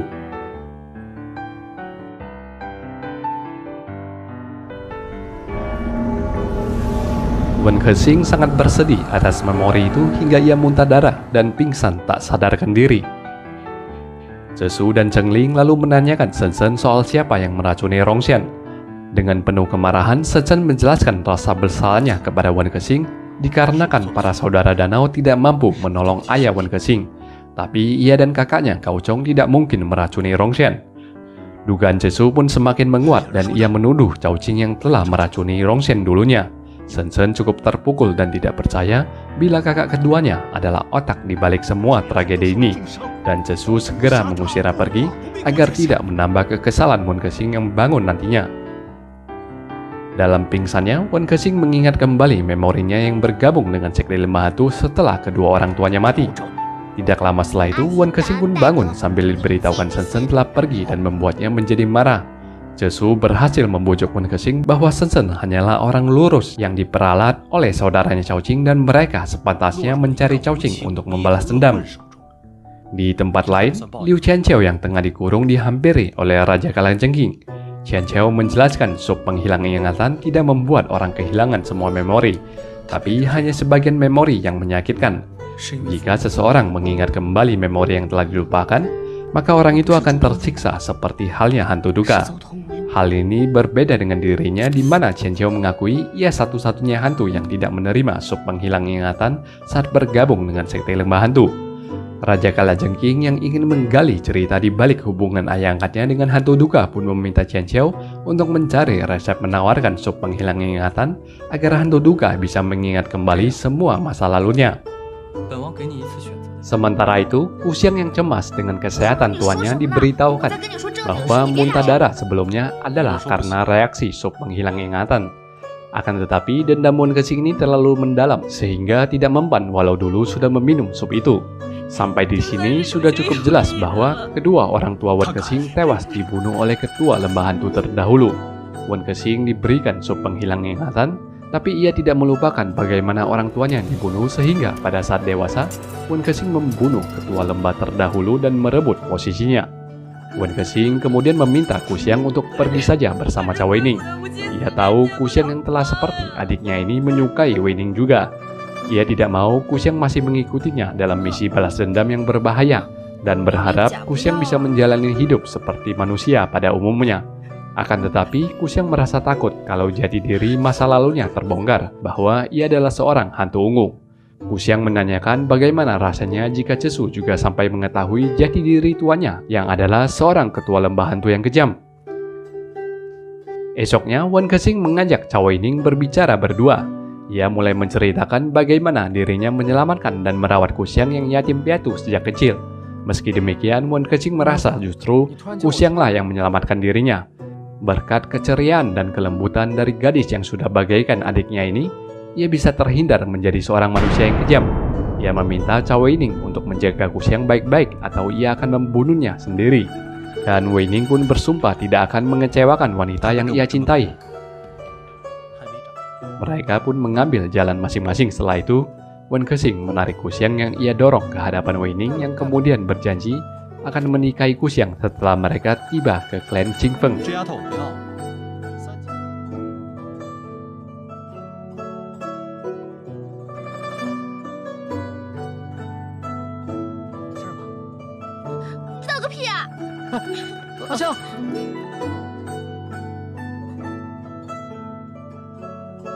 Di tempat lain, Cao Qing memuji pekerjaan anak angkatnya dengan hancurnya sekte Xianxia yang telah membuat banyak perguruan besar seperti Shaolin semakin berang dengan sekte lembah hantu. Ia meminta Raja Kalajengking untuk menyebarkan semua nama hantu ke komunitas Wulin agar para hantu menjadi buruan. Zhe Su akhirnya tiba ke desa 4 musim yang telah lama ia tinggalkan. Kediaman itu tampak sangat berantakan dan tidak terawat serta membangkitkan memori akan masa lalunya. Dalam satu malam, Wen Kexing dalam tidurnya kembali mengingat masa lalunya yang diberikan sup penghilang ingatan oleh hantu duka dan membuatnya terbangun dari tidur bersamaan dengan Zhe Su yang sakitnya kambuh. Di momen itu, Zhe Su menceritakan masa lalunya secara lengkap. Bagaimana ia yang tidak berguna telah menghancurkan desa 4 musim. Bagaimana ia telah mencelakai adiknya dan juga putri Qing'an. Serta total 81 saudaranya yang mati satu persatu setelah ia ditipu untuk mengabdi pada Pangeran Jin. Dan semua kesalahan itu terasa begitu menyakitkan dirinya sehingga ia memutuskan untuk keluar dari organisasi pembunuhan Yanchuang meski harus menusukkan 7 paku ke dalam tubuhnya. Dalam perjalanan mereka, Weining melihat Tao Hongliu yang menculik Xiaolian. Ia dan kekasihnya pun menyusun rencana. Sementara Kuxiang mencari bantuan, Weining mengikuti kakek nenek itu sembari meninggalkan jejak. Tidak jauh dari sana, Tao Hong Liliu bertemu dengan tetua Kaipang Huang He yang meminta agar Xiaolian diserahkan kepadanya saja untuk dijual ke rumah bordil karena ternyata para saudara Lima Danau tidak mencari gadis itu lagi. Tao Hong Liliu yang merasa kesal usahanya sia-sia pun ingin membunuh Xiaolian dan membuat Wei Ning segera muncul dan memberitahukan sebaliknya. Seketika kakek nenek ini pun sadar Huang He telah menipu mereka dan timbul pertarungan antara tiga senior itu. Sementara Wei Ning membawa Xiaolian kabur dari sana. Pelarian itu tidak berlangsung lama, membuat mereka dicegat oleh Tao Hong Liliu yang mengaku telah membunuh Huang He. Wei Ning pun melawan kedua senior itu dengan kungfunya yang pas-pasan sehingga membuat ia pingsan.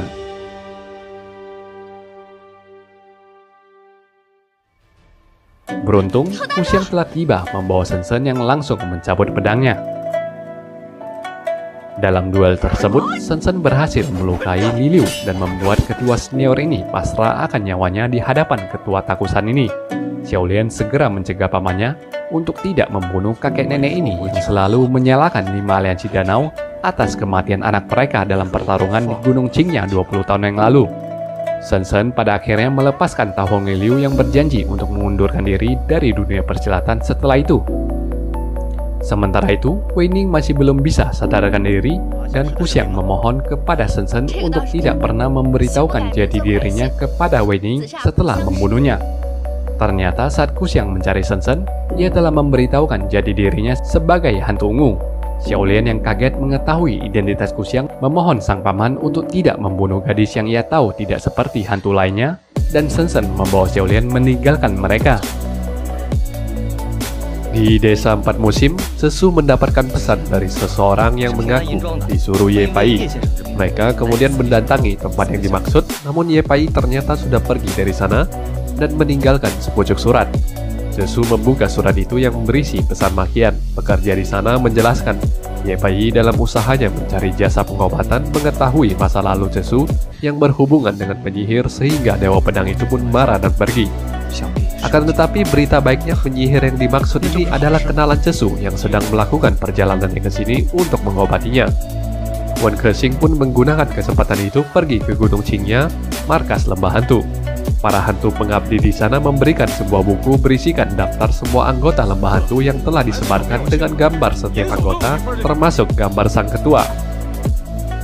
Sementara itu di markas Kalajengking, hantu kematian marah kepada ayah angkat Kalajengking yang mengkhianati mereka dengan menyebarkan nama dan gambar mereka. Persekutuan mereka pun berakhir di saat itu dengan hantu kematian membawa hantu lainnya pergi dari sana. Tu Busa kemudian memberikan laporan bahwa Liu Chenqiu telah menemukan resep penawar bagi sup penghilang ingatan. Wei Ning akhirnya sadar dari pingsannya dan mereka melanjutkan perjalanan ke Gunung Qingfeng. Hantu cantik Liu Chenqiu lalu datang menemui Raja Kalajengking menyatakan ia siap mengabdi padanya jika sang tuan berjanji melepaskan hantu duka dan juga ketua wasan Li Chufeng. Raja Kalajengking menerima pengabdian dari hantu cantik, walau ia tidak berjanji akan melepaskan mereka tapi berjanji tidak akan membunuh mereka. Ia lalu mengajak Chen Xiao mengunjungi hantu duka yang telah diberikan obat penawar selama 7 hari. Adegan lalu berpindah pada Raja Kalajengking mengunjungi ayah angkatnya. Ia memberikan sebuah sapu tangan kenangan antara Cao Qing dengan Luo Fumeng alias hantu duka. Raja Kalajengking merasa ayah angkatnya telah menutupi masa lalu dengan tidak pernah menceritakan kisah ayah angkat dengan hantu duka. Cao Qing dengan terpaksa mengakui dan menceritakan dulunya ia memang jatuh hati dan memadu kasih dengan Luo Fumeng. Akan tetapi istrinya muncul setelah itu dan mengancam akan menghancurkan gudang bela diri jika Cao Qing tidak meninggalkan hantu duka. Dengan terpaksa Cao Qing meninggalkan Luo Fumeng dan setelah beberapa waktu menikahi istrinya, ia membunuh istrinya sendiri. Setelah mendapatkan pengakuan ayah angkat, Raja Kalajengking kembali menemui dan memberitahukan hasil pengakuan ayah angkatnya kepada hantu duka dan hantu cantik. Hantu duka hanya tertawa mendengarkan itu dan menyatakan cerita yang sebaliknya, bahwa Cao Qing meninggalkan dirinya bukan karena dipaksa istrinya, tapi karena keserakahan ingin menikahi istrinya yang memiliki gelar bangsawan. Raja Kalajengking tampak bimbang mendengarkan cerita dari kedua pihak yang bertolak belakang ini, namun hantu duka menambahkan Cao Qing adalah seorang ahli siasat yang licik sejak dahulu. Cao Qing sangat senang bila ia bisa memperdayai siapapun, termasuk orang-orang terdekatnya. Hu Xiang dan Wei Ning akhirnya tiba ke Gunung Qingfeng di mana mereka disambut oleh paman guru dan kakak Wei Ning yang terus meledek pasangan baru ini. Sang paman guru mengundang mereka untuk tinggal di pondok kaki gunung untuk sementara waktu karena perguruan mereka tengah ditutup sampai tahun baru. Kusiang berusaha menutupi identitas dirinya saat ditanyai siapa tuannya yang mengajarkan bela diri. Sementara paman guru Wening juga terus menutup alasan kenapa perguruan ditutup. Setelah beberapa waktu tinggal di pondok itu, kakak Wening tiba membawakan surat dari Tuan Wen dan Tuan Zhou kepada adiknya. Kusiang segera merebut surat itu dan menolak memberitahukan siapa itu Tuan Wen dan Tuan Zhou. Sementara Wening diajak kakaknya berbincang berdua dan segera diperingati soal asal-usul Kusiang yang tidak jelas. Wening tahu alasan guru mereka menutup perguruan karena ingin melindungi Gyok Biru. Namun dengan tenang, Cao Wening memberikan jaminan bahwa Kusiang bukanlah seperti yang kakaknya curigai. Sementara itu di desa 4 musim, Sesu menyambut Ye Pai yang datang dan langsung memakinya. Sesu menjelaskan hubungannya dengan penyihir dulunya adalah bagian dari pekerjaannya sebagai pembunuh di klan Denchuang. Namun Ye Pai ternyata datang bukan untuk hal itu. Ia ingin menghabisi Wen Kexing yang adalah ketua lembah hantu. Sesu tampak tidak terkejut. Ia telah tahu adik seperguruannya ini adalah ketua lembah hantu dan malah menghalangi Ye Pai. Duel mereka pun berlangsung dalam sekejap. Namun Sesu yang hanya memiliki 50% kungfunya tentu bukan tandingan tetua Dewa Pedang ini. Kalah dalam serangkaian pertukaran jurus membuat Sesu menarik pedangnya melawan Pai kembali, dan lagi-lagi Sesu harus jatuh terkapar dihajar Ye Pai yang sangat tangguh. Sesu yang masih berusaha untuk melawan membuat Wen Kexing muncul dan menyerang Ye Pai dengan cukup gencar. Akan tetapi Wen Kexing juga harus tersungkur pada akhirnya. Sesu mati-matian mencegah Ye Pai untuk tidak membunuh Wen Kexing. Mereka berdebat dengan hebat. Sesu mengatakan jika bukan karena kedua orang tua Wen Kexing dibunuh, maka adik seperguruannya tidak akan pernah menjadi ketua lembah hantu. Jika Ye Pai tetap ingin membunuh Wen Kexing, maka ia bersedia menerima maut itu juga. Akhirnya Dewa Pedang melepaskan mereka dengan memberikan ancaman jika Wen Kexing kembali ke dunia persilatan, maka ia tidak akan segan-segan menghabisinya. Kedua sahabat yang terluka berat ini malah bercanda lepas setelahnya, menertawakan luka masing-masing. Beberapa waktu setelahnya, Wen Kexing pun memberitahukan Sesu bahwa ia tidak ingin merahasiakan identitasnya sebagai ketua lembah hantu dari Chengling lagi. Ia mengaku meski bukan dirinya yang memberikan perintah penyerangan terhadap ayah Chengling, namun dirinya lah yang memulai kekacauan ini dengan menyebarkan rumor para ketua aliansi danau memiliki kunci Gyok Biru. Sementara itu, di dalam istana, Pangeran Jin ditemui Han Yin yang kembali dari tugasnya setelah sekian lama. Han Yin berpura-pura kembali melapor dengan ditandu oleh bawahannya. Ia berbohong kalau dalam misinya ia diserang oleh sekte Kalajengking dan semua bawahannya telah dibunuh. Pangeran Jin tampak khawatir dengan kondisi Han Yin yang telah berjasa membawanya sebuah potongan Gyok Biru dulunya, dan meminta Han Yin untuk beristirahat karena ia telah mengutus ketua Tianchuang Tuan Pengciu untuk mengurus permasalahan Gyok Biru. Tuan Pengciu tengah bertemu dengan Cao Qing yang berbohong padanya kalau 3 potongan Gyok Biru ada di tangan para pesilat lembah hantu. Tuan Pengciu dengan senang mendapatkan informasi itu dan menawari Cao Qing untuk kerjasama lebih lanjut dengan Pangeran Jin. Han Yin yang berpikir kalau ia telah mengelabui Pangeran Jin diam-diam menyelinap ke dalam kamar sang pangeran dan mencuri sebuah potongan Gyok Biru dan menemukan sebuah surat di sana. Yang tidak Han Yin ketahui adalah ia diawasi oleh mata-mata sang pangeran yang diberikan laporan bahwa Han Yin telah berkhianat dan kini tengah menuju desa 4 musim menemui Cao Zhesu. Hari tahun baru Cina akhirnya tiba. Kedua sahabat ini melakukan tradisi mendekorasi kediaman mereka dan bahkan turun ke dapur untuk membuat masakan tahun baru.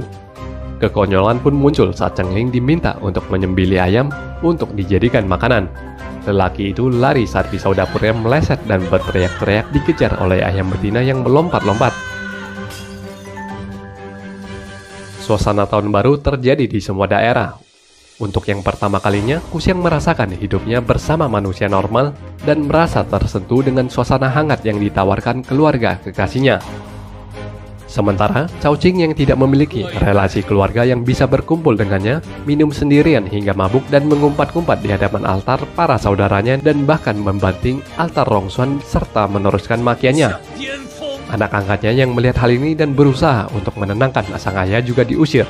Raja Kalajengking saat itu semakin menyadari kelicikan ayah angkatnya setelah melihat semua altar itu didampingi barang-barang berkesan, menandakan Cao Qing telah berhasil menyiasati orang tersebut seperti yang diceritakan hantu duka. Han Ying di malam tahun baru itu tiba di desa 4 musim dengan kondisi terluka parah. Ia lalu memberikan potongan giok biru yang ia curi kepada Cesu dan memberitahukan penyelidikannya bahwa dalam gudang bela diri terdapat kitab yin yang dapat menyembuhkan luka paku pada Cao Cesu. Han Ying juga memberitahukan penipuannya terhadap Pangeran Jin telah terbongkar dan satu hal yang mengejutkan adalah ia menemukan surat di kamar Pangeran Jin. Dalam surat itu, ia mendapatkan informasi bahwa ayah Cao Cesu yang diketahui berteman baik dan mengabdi kepada Pangeran Jin dulunya bukan mati karena sakit, melainkan ayah Cao Cesu dibunuh oleh Pangeran Jin sendiri karena telah mengetahui rencana pemberontakan sang pangeran. Halo teman-teman santuy, akhirnya kita tiba ke rekap serial World of Honor bagian final yang akan ditamatkan dalam video ini. Terima kasih untuk teman-teman yang mengikuti video ini dari bagian pertama hingga terakhirnya ini. Yuk, langsung aja kita mulai alur kelanjutannya. Sebelumnya, Han Ying dalam keadaan terluka parah menemui Cao Cesu yang segera mencari bantuan pengobatan. Wen Kexing mendampingi Han Ying dengan menyalurkan tenaga dalamnya. Ia merasa bersalah atas aksinya yang dulu menyebarkan giok biru palsu hingga Han Ying terkena getahnya. Saat Cao Cesu kembali dengan tangan kosong, ia telah menemukan Han Ying yang telah meninggal dan Kexing yang kehabisan tenaga dan pingsan. Cesu memberitahu muridnya mereka kini dikepung oleh klan Tianchuang. Ia meminta Cheng Ling untuk tidak mencemaskan dirinya yang ingin menyerahkan diri kepada Tuan Pengcu. Mantan ketua Tianchuang ini pun menemui Tuan Pengcu dan membiarkan dirinya ditangkap untuk dibawa menemui Pangeran Jin. Sementara itu, Ku Xiang dan Wei Ning menemukan aksi penyerangan para mayat hidup terhadap perguruan Qingfeng. Mayat-mayat bergelimpangan di mana-mana dan mereka masuk ke goa persembunyian menemukan Paman Wei Ning dan beberapa murid lainnya yang berhasil selamat dari serangan. Menurut Paman Guru, aksi penyerangan ini dilakukan oleh sekte lembah hantu yang diketuai oleh Wen Kexing. Wei Ning pun sontak kaget mendengar nama Wen Kexing sambil melihat ke arah Ku Xiang. Dalam keadaan pingsannya, sebagian memori Wen Kexing muncul kembali. Kala itu ia diperdaya oleh Cao Qing yang menemukannya. Wen Kexing kecil membawa Cao Qing ke tempat persembunyian orang tuanya, dan bisa diprediksi Cao Qing mengkhianati kedua orang tuanya dengan meminta kunci gudang bela diri. Untungnya, ibu Wen Kexing yang memang tidak percaya kepada Cao Qing dari awal telah menaruh racun pada teh yang diminum oleh Cao Qing. Wanita itu lalu menawarkan Cao Qing obat penawar yang harus diminum secara berkala agar Cao Qing tidak membunuh mereka dan pergi dari sana. Wen Kexing pun terbangun selayaknya orang kerasukan yang ingin membunuh Cao Qing dan Cheng Ling mengejarnya. Di luar desa telah tiba Qing Peiyan dan Wu Xi, penyihir yang dimaksud dapat mengobati luka Cesu. Mereka melihat Wen Kexing yang berteriak-teriak ditahan oleh Cheng Ling. Setelah memberitahu Cheng Ling siapa mereka, Wu Xi mengejar dan bertarung dengan Wen Kexing yang menyerangnya seperti orang gila, dan Wu Xi berhasil membuat Wen Kexing pingsan. Beberapa hari setelahnya, Wen Kexing tersadar dan diberitahukan Cesu telah dibawa ke kota Qinzhou menghadap Pangeran Jin. Di Gunung Qingfeng, Raja Kalajengking bersama anak buahnya mengepung goa persembunyian murid-murid Qingfeng yang bertahan di dalam. Ku Xiang akhirnya membuka jati dirinya di hadapan sang kekasih dengan menceritakan bagaimana ia dan Wen Kexing masuk ke lembah hantu dan cerita setelahnya. Tidak seperti yang Ku Xiang takutkan, Wei Ning bisa menerima jati diri kekasihnya dengan baik. Cao Cesu yang tiba ke kediaman pangeran diberikan obat asap untuk melemahkan semua tenaganya dan tangannya diikat. Tiba di aula, Pangeran Jin mengusir semua pengawalnya keluar dan melepaskan ikatan tali pada tangan Cesu. Reuni mereka berlangsung dingin dan semakin memanas dari setiap pertukaran kata yang terjadi hingga barang-barang pun menjadi sasaran pelampiasan amarah kedua orang ini. Inti dari pembicaraan itu, Pangeran Jin ingin meminta Cao Cesu kembali mengabdi padanya. Namun Cesu menolak keras dan mengutuk sang pangeran hingga ia merebut pedang dan menodongkannya. Pengawal langsung dipanggil mengepung Cesu yang menyandera sang pangeran yang mencurigai Cesu masih memiliki orang dalam sehingga tidak menghisap obat pelemas tenaga. Tapi Cesu menyatakan pangeran telah salah menilai. Ia menghisap obat itu tapi panca indera penciumannya telah hilang. Tekad Cesu tampak sudah bulat. Dibandingkan menggorok leher sang pangeran, Cesu menyerangnya dengan tangan kosong hingga pangeran muntah darah. Pangeran Jin tahu kalau Cesu telah memasukkan sesuatu ke dalam tubuhnya dan melarang anak buahnya untuk membunuh Cesu. Sementara itu, ketua sekte Qingfeng Mo Hoyang tiba membawa Cao Qing yang melihat anak angkatnya telah membantai dan mengepung gunung itu. Cao Qing langsung menampar Raja Kalajengking dan orang-orang di dalam goa dibebaskan. Kedua petinggi ini berunding. Mo Huayang memberikan 3 potongan yok biru kepada Cao Qing dan meminta keadilan atas tewasnya murid dia. Cao Qing yang menawar membuat Mo Huayang merebut kembali 3 potong yok biru itu hingga memaksa Cao Qing berjanji ia akan memenggal kepala anak angkatnya sendiri untuk memberikan keadilan kepada ketua Qing Feng. Sementara itu, Tuan Pengcu menyiksa dan menginterogasi Cesu yang mengakui ia telah menyerang sang pangeran dengan jurus pembeku nadinya. Hal ini akan membuat sang pangeran lumpuh di ranjang seumur hidupnya dan hanya dirinya satu-satunya orang yang bisa menyembuhkan sang pangeran. Mo Huayang kemudian dicurigai oleh saudaranya sendiri yang telah bekerja sama dengan Cao Qing yang bajingan. Namun sang ketua dengan tegas menjelaskan ia hanya mengadu taktik dengannya dan 3 potongan yok biru masih ada di tangannya. Di markas Tianchuang, beberapa mantan anak buah Cesu datang menolong mantan ketua mereka. Cesu dikawal melarikan diri, namun terkejar oleh Tuan Pengcu beserta para pasukannya. Dalam sekejap, pertempuran kedua belah pihak pun pecah hingga Wen Kexing tiba ke sana dan menyapu bersih sebagian pasukan barisan depan lawan. Tuan Pengcu yang masih merasa di atas angin karena Wen Kexing datang seorang diri membuat Cesu turun dari kereta untuk membantu sahabatnya. Tapi Wen Kexing menyiapkan sebuah kejutan. Para pasukan hantunya dan loyalis Cesu datang menyergap Tuan Pengcu yang kelabakan dan segera melarikan diri. Semua loyalis Cesu ini lalu memanggil Cesu sebagai guru mereka, diikuti Wen Kexing yang ikutan berlutut menyambut Cesu sebagai ketua desa 4 musim. Wen Kexing memberitahu semua orang ini adalah anak buah titipan Handing yang sudah ia angkat menjadi murid desa 4 musim. Sekembalinya ke kediaman mereka, Cesu cukup kaget melihat Kuxiang dan Wei Ning yang telah menunggunya. Belakangan diketahui Wei Ning membawa Kuxiang pergi dari Qing Feng karena jati diri kekasihnya ini telah diketahui oleh para guru dan para saudaranya. Setelah beberapa waktu diobati penyihir, Cesu akhirnya pulih dari lukanya meski paku dalam tubuhnya belum bisa dicabut. Wen Kexing pun menyambut Cesu yang kembali sehat, memasangkan tusuk konde yang selalu ia pakai kepada Cesu. Kuxiang lalu menemui Wen Kexing dan meminta tuannya untuk berhati-hati dalam langkah selanjutnya. Ternyata sebelum menyelamatkan Cesu, Wen Kexing telah membentuk kerjasama dengan Raja Kalajengking sehingga ia bisa membawa para pasukan hantunya mengepung Tuan Pengcu. Wen Kexing kembali ke lembah hantu untuk merundingkan kerjasamanya dengan Raja Kalajengking. Sementara Cheng Ling yang dititipkan ke Sen Sen saat Wen Kexing pergi menyelamatkan Cesu, akhirnya diberitahu Sen Sen bahwa jadi diri Paman Wen adalah ketua lembah hantu dan membuatnya sangat marah dan bersumpah untuk melakukan balas dendam. Cesu yang ingin mencari Cheng Ling dalam perjalanannya mendapatkan kabar ketua lembah hantu ini tengah dikeroyok oleh semua pesilat. Dan benar saja, di Gunung Qingya, Wen Kexing didesak oleh ramai pesilat yang menyerangnya hingga terluka muntah darah. Perundingan Kexing dengan Raja Kalajengking telah gagal, sehingga Cao Qing dan para pesilatnya berhasil menyerang masuk ke lembah hantu. Wen Kexing yang putus asa menunjukkan kunci pembuka gudang bela diri kepada mereka semua. Dan Cesu tiba di sana tepat waktu membela sahabatnya untuk melawan semua orang. Ye Pai tiba saat itu juga menyatakan ia telah memperingati Wen Kexing untuk tidak muncul lagi dalam dunia persilatan, tapi Wen Kexing malah melanggarnya dan Dewa Pedang itu pun langsung menyerangnya sementara Cesu dikepung oleh para hantu.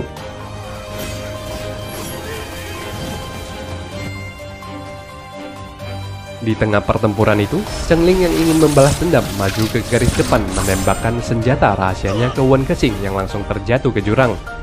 Cesu yang melihat hal itu ikut terjun ke dalam jurang merelakan nyawanya bersama sahabat sejatinya. Namun Ye Pai berhasil menyelamatkan Cesu. Tewasnya Wen Kexing membuat yang lainnya senang dan tinggal mengambil kunci gudang bela diri dari jasad Wen Kexing di dasar jurang. Cesu yang tersadar di sebuah penginapan buru-buru menyelinap ke kediaman Cao Qing yang tengah berpesta. Ia menemukan gubuk yang menyimpan jenazah Wen Kexing yang telah membujur kaku. Penyelinapannya yang ketahuan membuat Cesu mengambil api dari tungku untuk membakar jenazah sahabatnya dan pergi dari sana. Dalam putus asanya, Cesu memutuskan untuk tidak hidup lebih lama lagi dan ia membuka baju untuk mengeluarkan 7 paku penyiksa dalam tubuhnya. Liu Qianqiao yang menyamar sebagai Tuan Pengcu datang menemui Cao Qing untuk mematangkan rencana kerjasama mereka. Dalam perbincangan itu, Cao Qing yang ditekan menyatakan ia akan membunuh anak angkatnya demi kesuksesan mereka. Liu Qianxiao pun kembali melapor kepada tuannya membuat Raja Kalajengking bersedih atas ayah angkatnya yang telah berkali-kali mengecewakannya. Ia lalu memberikan 2 jenis obat penawar kepada Liu Qianxiao yang telah berjasa membantunya. Satu obat penawar bisa menawarkan racun secara tuntas, dan satu lagi menawarkan racun secara berkala. Obat penawar kedua inilah yang dipakai oleh Raja Kalajengking untuk mengontrol para hantu, sehingga para hantu tidak bisa lepas dari kungkungannya selama ini. Kini, ia telah memberikan 2 obat penawar tersebut, yang artinya Liu Qianxiao telah ia bebaskan sepenuhnya. Qianxiao lalu menemui Yi Jiufeng. Hantu cantik ini memiliki 2 pilihan menghadapi kekasih masa lalunya, seperti yang disampaikan oleh Raja Kalajengking. Qianxiao bisa memberikan Jiufeng obat penawar berkala agar bisa selalu mengontrol lelaki yang ia cintai, atau memberikan penawar yang tuntas. Hantu cantik pun secara diam-diam menguji Jiufeng yang berhasil melewatinya dengan mempertunjukkan ketulusannya. Hal ini membuat Qianxiao puas memberikan Yi Jiufeng obat penawar yang menuntaskan semua racunnya. Qianxiao pun memeluknya dan mengucapkan perpisahannya kepada Yi Jiufeng. Setelah itu, hari pertemuan pendekar diadakan untuk memilih ketua dunia persilatan baru, sekaligus memberantas sisa-sisa kekuatan lembah hantu. Mei, Shaolin, dan perguruan besar lainnya ikut hadir dalam pertemuan kali ini. 2 kandidat terkuat yaitu Cao Qing dan Mo Huayang pun dipersilakan untuk duel guna menentukan siapa yang pantas dipilih sebagai ketua. Dalam duel sengit itu, Cesu tiba-tiba muncul di sana sambil membuka semua kebusukan Cao Qing di hadapan umum. Satu persatu perbuatan Cao Qing itu diekspos hingga Mo Huayang tumbang terkena senjata rahasia yang dilemparkan oleh Cao Qing yang kemudian membantah tuduhan Cesu dan mengajaknya duel. Saat itulah Wen Kexing muncul dan membuat kaget Cesu dan semua orang yang ada di sana. Cao Qing yang licik lalu meminta agar semua orang tidak percaya terhadap tuduhan kedua orang ini, terutama Wen Kexing yang adalah ketua lembah hantu. Mereka lalu memanggil hantu kematian dan yang lainnya untuk mengenali Wen Kexing yang membantah dia bukanlah ketua lembah. Hasilnya, ketiga hantu ini memberikan pengakuan tidak mengenali Wen Kexing. Hal ini membuat Cao Qing menyadari ia telah dikhianati oleh anak angkatnya. Wen Kexing mulai membuka jati dirinya yang merupakan anak dari Chen Rui dan menjelaskan bagaimana Cao Qing menaruh racun ke pedang Gao Chong untuk mencelakai Rong Xuan dan memulai semua tragedi ini. Shen Shen dan Cheng Ling juga ikut memaki plot dan skenario Cao Qing yang mengkhianati semua saudara aliansinya. Xiao Lian juga dihadirkan membongkar kejinya Cao Qing. Teng Quan, murid pertama Gao Chong yang dulu diguna-guna, juga dihadirkan membuat Cao Qing tidak bisa berkelit lagi. Cao Qing yang terpojok akhirnya mengakui perbuatannya dan merasa bangga ia telah memperdayai semua orang selama 20 tahun ini, dan Wen Kexing pun dimintai semua orang untuk membunuh penjahat bertopeng ini. Duel 1 lawan 1 pun terjadi dalam seketika. Tampak Wen Kexing tidak ingin menghabisi nyawa lawannya dengan cepat dan malah melukainya dengan banyak goresan-goresan kecil, membuat Cao Qing yang tak sanggup lagi terkapar di lantai. Wen Kexing menghentikan serangannya dan Raja Kalajengking datang memberikan sebuah pil kepada ayah angkatnya. Raja Kalajengking berbisik padanya, mulai sekarang ayahnya tidak bisa bersuara lagi karena ia sudah muak mendengarkan semua ucapan ayah angkat. Wen Kexing sangat bahagia karena ia telah berhasil membalaskan dendam setelah sekian lama. Ia lalu mengajak Cesu yang tampak tidak senang untuk pulang bersamanya. Seketika itu, Mo Huayang mencegah mereka pulang dan tetap memperhitungkan dosa Wen Kexing sebagai ketua lembah hantu. Pernyataan ini didukung oleh Shaolin dan Mei, membuat Wen Kexing tidak berdaya. Saat itu Ye Pai datang. Tetua dari semua tetua ini tentunya adalah yang paling dihormati. Ia membuka mulut bahwa Wen Kexing pada dasarnya harus dihukum karena telah memimpin para hantu keluar dari Gunung Qingya untuk membuat keributan dulunya. Untuk itu ia menghukum Wen Kexing menyegel lembah hantu untuk selamanya.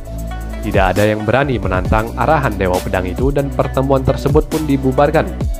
Semuanya berkumpul bersama setelah itu, sementara yang lainnya tampak bahagia. Cesu sendiri murung terdiam di pojok meja.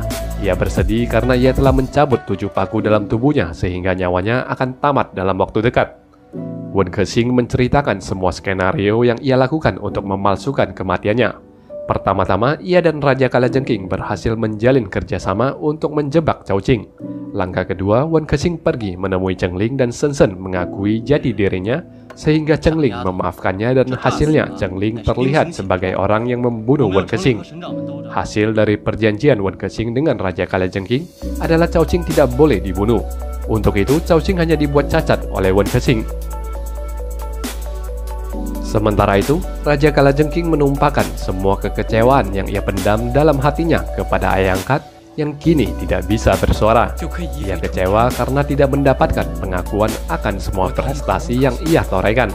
Raja Kalajengking berkata, kini ayah angkatnya cukup diam dan saksikan apa yang akan ia lakukan untuk menaklukkan dunia persilatan. Kebahagiaan yang menyelimuti Wen Kexing dan kawan-kawan berlangsung ke acara mempersiapkan pernikahan Ku Xiang dan Wei Ning di Lembah Hantu. Wen Kexing mengatakan setelah acara pernikahan ini selesai, maka ia akan menyegel lembah ini untuk selama-lamanya seperti yang diperintahkan oleh Ye Pai. Ku Xiang diberikan mahar oleh Luo Fumeng dan para hantu lainnya yang ikut bersukacita. Saat itu, Ku Xiang menanyakan Liu Qianxiao yang tidak bersama Yi Xiufeng. Tapi tampaknya hantu cantik itu telah meminum sup penghilang ingatan dan bertanya balik siapa itu Yi Xiufeng. Dalam kesempatan itu juga, Cheng Ling diberitahukan hantu kematian, hantu hitam, dan hantu bahagia yang dulu membantai keluarganya telah dikurung di dalam penjara air. Sementara itu, Wei Ning tengah gugup dengan pesta pernikahannya yang akan segera berlangsung. Ia pun menyayangkan jika para gurunya bisa datang dan merestuinya. Cheng Ling pun teringat dengan pesan paman guru Wei Ning bahwa paman guru dan kakak Wei Ning telah menyampaikan pesan mereka yang turut berbahagia. Di saat itu juga, Mo Hoyang tiba ke Lembah Hantu dengan membawa hadiah pernikahan. Wei Ning dan Ku Xiang begitu senang menyambut kedatangan ketua Qing Feng yang akhirnya datang memberikan restunya. Gerbang lembah dibuka dan Mo Hoyang beserta anak buahnya dipersilakan untuk masuk. Sang guru yang disambut Wei Ning segera menasihati muridnya untuk berpikir dua kali menikahi gadis hantu ini, dan Ku Xiang hanya bisa diam dan menahan dirinya. Tapi tekad Wei Ning sudah bulat. Ku Xiang adalah wanita yang ia cintai dan membuat hati sang guru luruh mempersilahkan muridnya untuk berdiri. Wei Ning tampak bahagia karena sang guru akhirnya memberikan restunya. Namun harapan itu buyar ketika Wei Ning dipelintir kepalanya dalam seketika sambil Hoyang memaki muridnya yang tidak berguna. Semua anak buahnya ia perintahkan untuk menyerang mereka. Ku Xiang begitu syok melihat kejadian itu dan tak mampu berkata apapun. Sementara perang pecah dengan dahsyat. Genderang dibunyikan oleh para hantu menarik perhatian Wen Kexing dan Cao Zhisu yang ada di dalam. Dari kejauhan, Raja Kalajengking memberitahukan Cao Qing kini semua pesilat tengah menyerang Lembah Hantu dan ia hanya perlu menunggu pertempuran itu selesai untuk melengkapi satu potongan giok biru dan kunci gudang bela diri yang kini sudah di tangannya. Raja Kalajengking lalu memetik kecapi, membangunkan semua mayat hidupnya untuk meramaikan pertempuran di Lembah Hantu itu. Ku Xiang yang menyaksikan Wei Ning tewas di hadapannya pun menyerang ketua Qing Feng itu secara membabi buta. Namun malang gadis hantu ini bukanlah tandingan ketua Mo dan membuat Asyang terluka berkali-kali dan tersungkur sekarat di tanah. Kawanan para mayat hidup masuk ke lembah dan menyerang siapapun yang bernafas, membuat Mo Hoyang mengutuk Raja Kalajengking sambil kewalahan melawan para mayat itu. Wen Kexing begitu bersedih mendapati Ku Xiang yang menyampaikan pesan terakhirnya, dan untuk yang pertama kalinya Ku Xiang membuat permohonan terakhirnya, meminta Wen Kexing membunuh Mo Hoyang untuknya.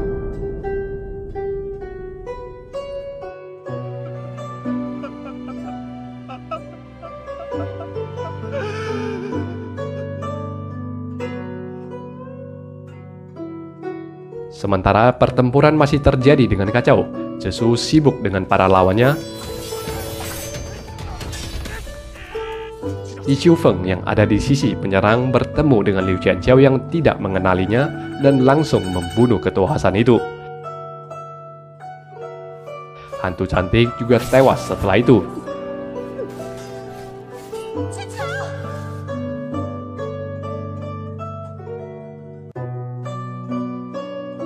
Titik amarah Wen Kexing berada di puncaknya. Ia akhirnya berduel dengan Mo Hoyang. Wen Kexing tampak sangat menginginkan nyawa ketua Qing Feng itu hingga ia tidak mempedulikan keselamatannya lagi.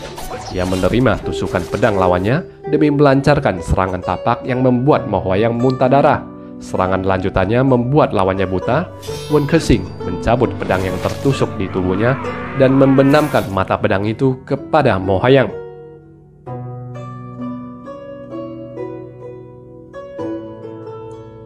Usai itu, Wen Kexing yang terluka parah hanya bisa membaringkan badannya ke sebatang pohon sambil dihampiri oleh Raja Kalajengking dan pengikutnya yang mengambil 3 potongan giok biru dari jasad Mo Huayang.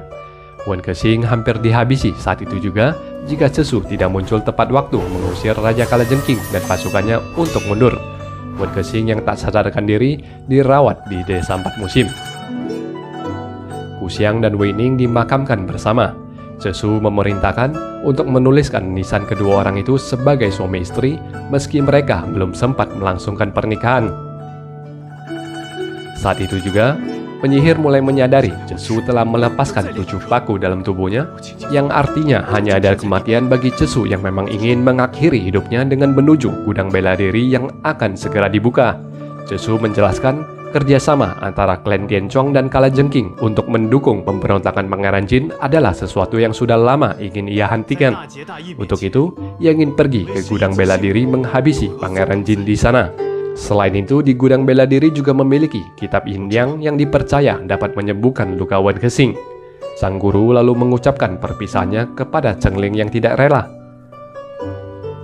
Di sebuah gunung salju, tempat gudang bela diri berada, Raja Kalajengking membawa Cao Qing ikut ke sana dan menyerahkan 5 potong giok serta sebuah kunci ke Tuan Pengcu yang menyusun 5 potong giok itu menjadi sebuah kesatuan dan tempelkan ke slot dalam pintu serta memasukkan kunci ke dalamnya.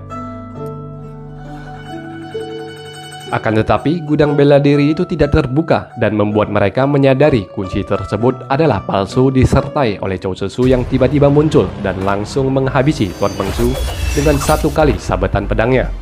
Cao Cesu menyayangkan Pangeran Jin tidak datang kemari dan tiba-tiba puncak salju gunung itu longsor. Raja Kalajengking dan semuanya berusaha kabur dari longsoran hebat itu, tapi tidak dengan Cesu yang memasrahkan nyawanya. Saat itulah Wen Kexing muncul dan langsung menarik tusuk konde dari rambut Cesu yang ternyata adalah kunci dari gudang bela diri. Gudang itu terbuka pada akhirnya dan Cesu serta Wen Kexing berhasil masuk ke dalam menghindari longsoran salju. Wen Kexing memaki Cesu yang bertindak seorang diri sambil memberitahu ia ditolong oleh Ye Pai. Mereka menyusuri gudang itu hingga Wen Kexing menemukan kitab pengobatan Yin Yang, sementara Cesu menemukan stok makanan dalam jumlah besar. Kitab Sutra 6 Hati yang legendaris itu juga ditemukan dan Cesu menyadari ternyata gudang itu juga merupakan peninggalan orang-orang terdahulu sebelum dijadikan untuk menampung kitab bela diri. Dan Pangeran Jin yang mempercayai rumor kalau gudang ini menampung kekuatan militer berharga nampaknya akan kecewa dan kedua orang ini menertawakannya. Wen Kexing menjelaskan ilmu 6 hati yang mereka temukan ini bisa digunakan untuk menolong nyawa Cesu seperti yang dijelaskan Ye Pai kepadanya. Cesu hanya perlu percaya padanya dan mereka berdua harus melatih ilmu ini bersama-sama. Wen Kexing menjelaskan lebih lanjut, Cesu akan kehilangan semua inderanya selama proses pelatihan ini sebelum dipulihkan kembali. Mereka lalu duduk bersila dan menghubungkan 2 tapak tangan masing-masing ke satu sama lain. Aura mereka mulai terpancar dan Wen Kexing membuka matanya menatap ke Cesu yang telah kehilangan semua indera perasanya. Ia mengejek Cesu yang tertipu olehnya. Ini adalah jalan Wen Kexing untuk menyelamatkan sahabatnya. Dalam kilas balik, Ye Pai menjelaskan pada Wen Kexing bahwa pelatihan jurus 6 hati Cesu bisa diselamatkan dengan mengorbankan nyawa Wen Kexing sendiri. Dalam momen itu, Ye Pai sudah menurunkan semua kepintarannya kepada Wen Kexing sekaligus menepati janji Ye Pai untuk menyelamatkan Cao Cesu. Dalam sekejap, semua rambut Wen Kexing memutih. Ia mulai kehilangan semua tanda vital dalam tubuhnya sambil melihat sahabatnya untuk yang terakhir kalinya. Saat Cesu pulih dan melihat Wen Kexing di hadapannya, matanya berair dan tidak ada sepatah kata pun yang sanggup ia ucapkan. Beberapa tahun setelahnya, Cheng Ling telah tumbuh dewasa dan menceritakan kisah itu kepada semua muridnya bahwa Cao Qing dan Raja Kalajengking tewas terkubur longsoran salju. Tidak lama kemudian, istrinya Xiao Lian datang dengan putrinya yang diberi nama Nian Xiang, menandakan selesainya serial ini. Akan tetapi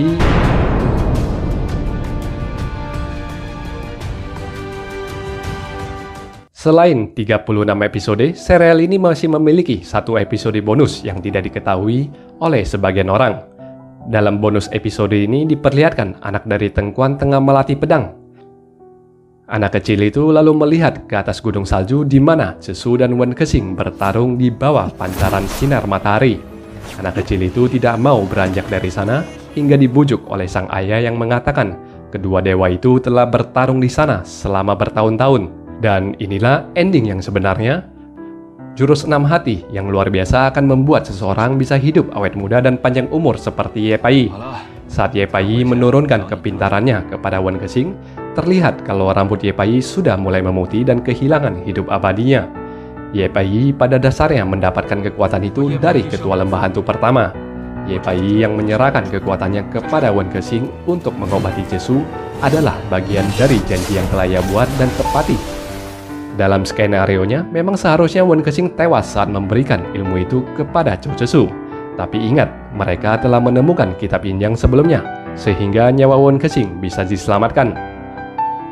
Walau rambut Wen Kexing telah memutih, namun ia dan Zhou Cesu telah menjadi duo penguasa jurus 6 hati dan mereka hidup di gunung salju itu selayaknya dewa yang tidak mengenal usia tua untuk selama-lamanya, sekaligus menandakan berakhirnya rekap panjang World of Honor. Terima kasih untuk teman-teman yang mengikuti rekap video ini dari bagian pertama sampai terakhirnya. Sampai jumpa di rekap film maupun serial selanjutnya dan bye-bye.